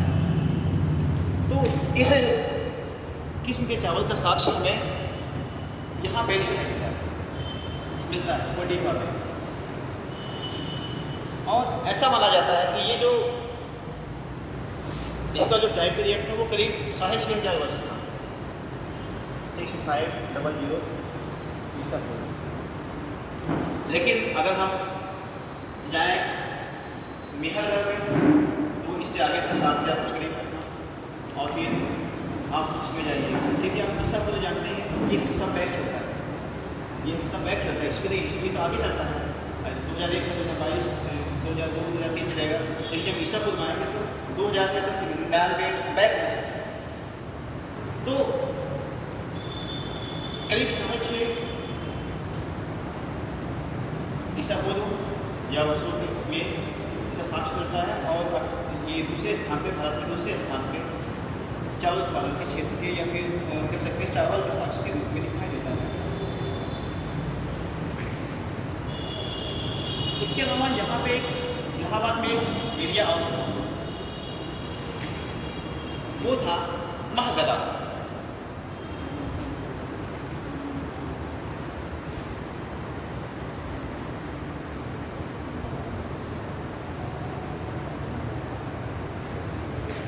जो भी कहिए इसको, महगदा जो भी कहिए आप। ये जो महगदा का जो एरिया था इलाहाबाद इटली में, ये गला नदी की मतलब कि एरिया क्षेत्र में है इनकी। और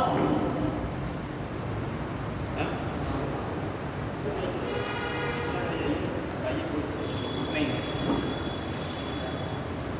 इस महगदा क्षेत्र में आप देखते हैं यहाँ पे हमें कुछ विशेष चीज़ें दिखाई देती हैं, क्योंकि अभी तक जो झोपड़ियाँ मिलती थी वो आपको चौकोर या अंदर के मक्की की छत्ती के आकार मिलती थी। हमें यहाँ पे जो महगदा में जो मिला है वो गोलाकार झोपड़ियाँ मिली, उसका आकार जो है एकदम गोल राउंड में है। और इसके साथ साथ गोलाकार झोपड़ियों के अलावा यहाँ पे पशुओं को जो स्थान जो उनका जो जहाँ पे बांधे जाते थे पशु का साक्ष्य भी हमें यहाँ पे दिखाई देता है। पशुओं को जो स्थान जहाँ पर उनको बांधा जाता है वो भी उसका साक्ष्य भी हमें इस महगदा से दिखाई देता है। एवं इसके साथ साथ हम यहाँ पे देखते हैं कि यहाँ पे करीब 28 स्तंभ ग्रंथ के साक्ष्य मिलते हैं, 28 स्तंभ के साक्ष्य भी हमें इस महगदा क्षेत्र से दिखाई देते हैं। इसके अलावा हम ये भी देखते हैं कि यहाँ पे एक चावल की एक प्राचीन किस्म है जो अब विलोप हो गई है।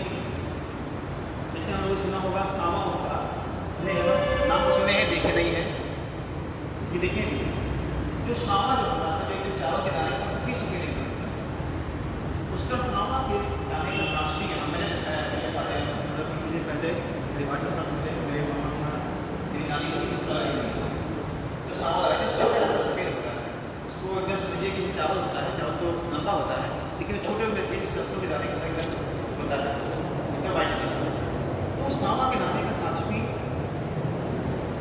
एक सांवा के साथ साथ एक मकरा भी होता है। मकरा जो होता है इसको ये भी लोग समझे कि जैसे गेहूँ होता है, इससे थोड़ा से कुछ हल्के ब्लैक कलर ब्लैक कलर दिखने होता है, और इसको भी आप जैसे गेहूँ का उपयोग किया जाता है, मकरा का उपयोग किया जाता है। तो सांवा के दाने का साक्ष्य भी हमें इस इलाहाबाद के मकरा या मकरा से क्षेत्र से भी मिलता है। इसके अलावा हम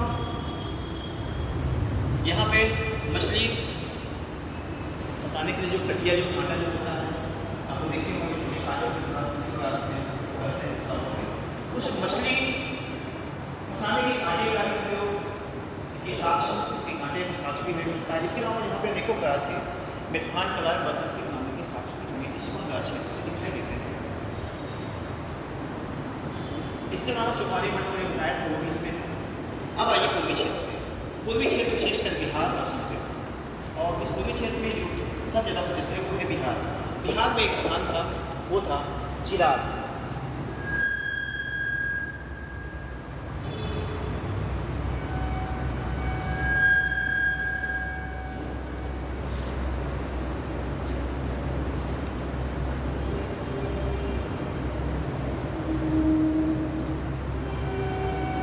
ये जो चिराग जो नौपाषाण का स्थल है, ये बिहार के सवन जिला है, शालन या सवन जिला है वर्तमान में। वहाँ पे करीब एक विद्वान थे 1962-63 में, उनका नाम था वी.के. सिन्हा। वी.के. सिन्हा ने इस चिराग की खोज किया। इस चिराग की खोज जब उन्होंने वहाँ पर खोज किया तो उनको वहाँ पे जो स्थल मिले वो नौपाषाण काल से लेकर लौह काल तक, जो नौपाषाण काल से संबंधित नहीं थे, बल्कि नौपाषाण काल, उसके बाद आपका ताम्रपाषाण काल और फिर नवपाषाण काल तक के साक्ष्य भी हमें यहाँ पे दिखाई देते हैं। एवं इसके साथ साथ हम ये भी देखते हैं कि यहाँ पे कि ये जो चिराग स्थल है ये पूरे नवपाषाण काल की बात कर रहे हैं, या फिर पूरे हम स्टोरेज की बात कर रहे हैं। ये पहला ऐसा स्थल है जो कि एक नदी नहीं बल्कि 4 नदियों के संगम के तट पर बसा हुआ था। चिराग बिहार का ऐसा स्थल जो 4 नदियों के तट पे बसा हुआ था, वो था गंगा, सोन, गंडक और खांगा नदी। गंगा, सोन, गंडक और खांगा नदी, ये 4 नदियों के तट पे ये चिराग स्थल जो बिहार में है वो उस पर बसा हुआ था। ये पहला स्थल है, इसके पहले कोई स्थल ऐसा नहीं मिला, या कोलन या फिर कोठारी या फिर बेला नदियों के तट पर बसे थे। और इसके साथ साथ हम लोग चावल के साथ तो देखिए कुलडीवा और आपका लखनदेव और मेहरगढ़, लेकिन इसके अलावा हम चिराग से भी हमें चावल जाने का या खाद्य चावल का साक्ष्य हमें चिराग से भी मिलता है। मान लीजिए कभी ऑप्शन में वो तीनों ऑप्शन ना रहे, केवल चिराग ही रहे, तो कभी आप लगा सकते हैं कि चिराग में भी चावल के साक्ष्य हमें मिले। एवं इसके साथ साथ यहाँ पशुओं के भी विभिन्न प्रकार के साक्ष्य मिले, हिरण के सींग के साक्ष्य, हिरण की अस्थि के साथ हड्डी के साक्ष्य में इस चिराग से मिले, अन्य प्रकार के पशुओं के भी साक्ष्य में मिले यहाँ पे। अब हम आते हैं इसके पूर्वी जो अगला स्थल है, नहीं दक्षिण भारत में, साउथ इंडिया का है।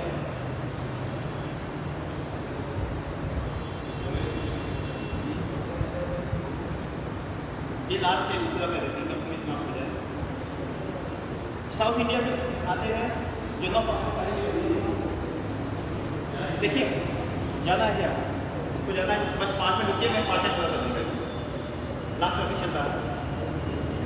ये जो नवपाषाण काल का जो साउथ इंडिया में दक्षिण भारत का स्थान था, वहाँ पे हमें एक विशेष चीज़ ये दिखाई देता है कि वहाँ पे एक ये कल्चर था, यहाँ पे हम देखते हैं इसके उत्तर काल देखते हैं, देखिए दक्षिण भारत में महाभाषायिक स्तर में मिलना शुरू हो जाते हैं, उसमें अनेकों प्रकार की समाधियाँ भी थी।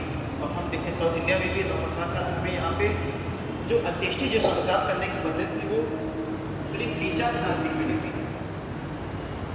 और इसके साथ साथ हमें पूरे दक्षिण भारत में एक चीज़ विशेष रूप दिखाई देता है, वो है राख के टीले या भस्म टीले। राख के टीले या भस्म टीले,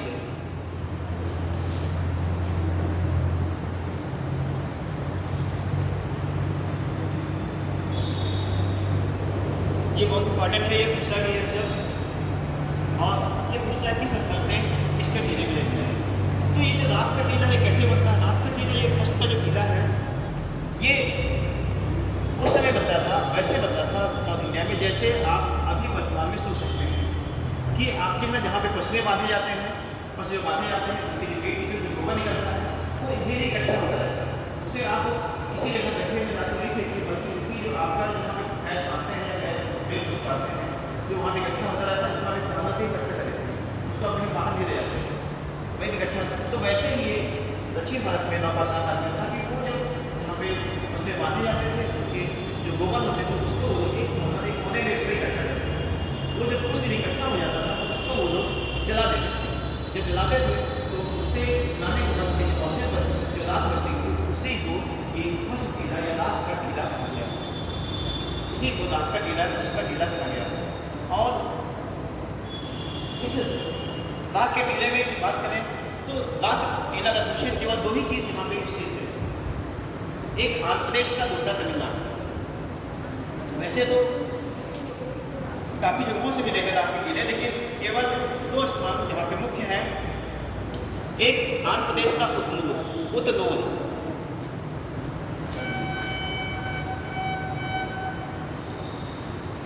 ये जो उतनोद है ये आंध्र प्रदेश में है।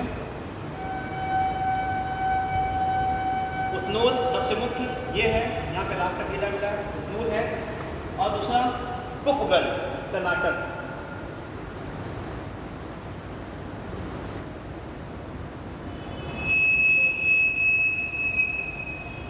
राख के टीले ये दो जगह तो मुख्य हैं, कुफगल कर्नाटक और उतनोद आंध्र प्रदेश।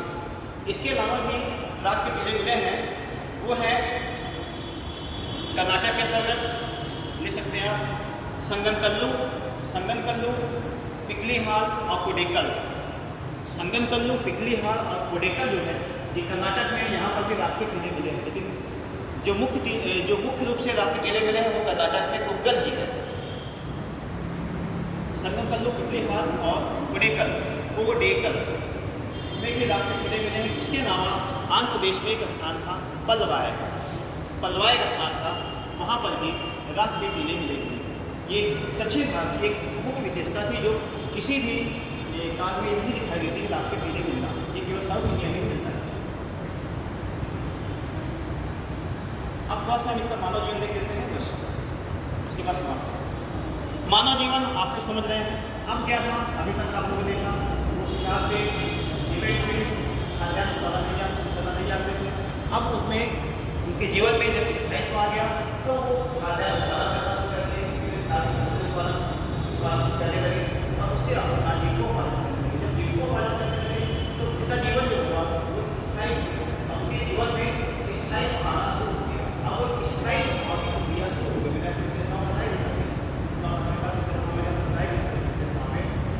स्थायी जीवन और स्थायी बसाव की प्रक्रिया हमें इस काल में दिखाई देती है। जीवन में एक बहुत काम है, जब जानते जब स्थायी हो जाएगा तो उसके अलग कुछ आपको समझते हैं। अब ये अभी तक जो उनकी प्रवृत्ति थी उपभोक्ता वाली, जो उपभोक्ता वाली प्रवृत्ति थी, अब वो उपभोक्ता वाली प्रवृत्ति के साथ साथ उत्पादन की प्रवृत्ति अपनाने लगे, क्योंकि ये उत्पादन करने लगे। लेकिन उत्पादन की प्रवृत्ति वाली व्यक्ति चली रही थी, उत्पादन करने की क्षमता की विकास है। और अब अभी तक क्योंकि ये जो अपना भोजन जो भी अपना ये खाद्यान्न खाते थे, कच्चा था, चाहे मांस हो चाहे मच्छर हो, उसको कच्चा खाते थे। लेकिन हम देखते हैं कि जैसे हम नौपाषाण काल आते हैं, यहाँ पे अभी का आविष्कार तो पहले भी हो गया है, उसके ज्ञान नहीं है, यहाँ पे ज्ञान भी हुआ और उससे अभी का कैसे प्रयोग किया जाए उसके बारे में ज्ञान हुआ। ज्ञान हो गया तो जो कच्चा जो मांस जो भी खाते थे पका कर खाने लगे, उसको पका कर वो खाने लगे। और इस तरह उनके जीवन में जो एक अंधकार में अभी तक उनके जीवन में जो कि प्रकाश नहीं कि वो जंगलों में अपने गाँव में रहते थे, केवल अंधेरे रहते थे, अधिक आविष्कार उसको ज्ञान नहीं, अधिक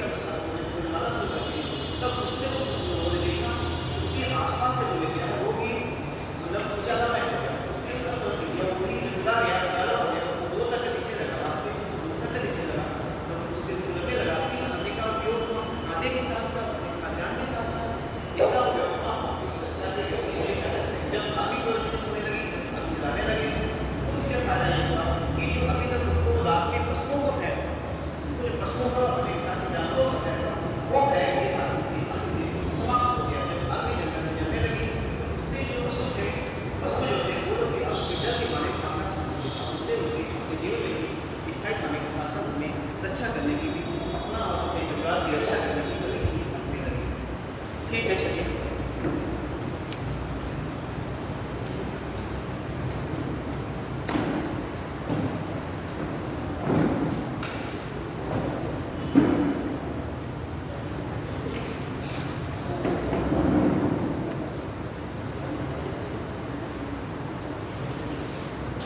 एक टॉपिक पे आपको दिया है कैलकुलेटरी गेज। कैलकुलेटरी गेज मैंने देखा काम अगर मौका मिलेगा तो काम का आसान काल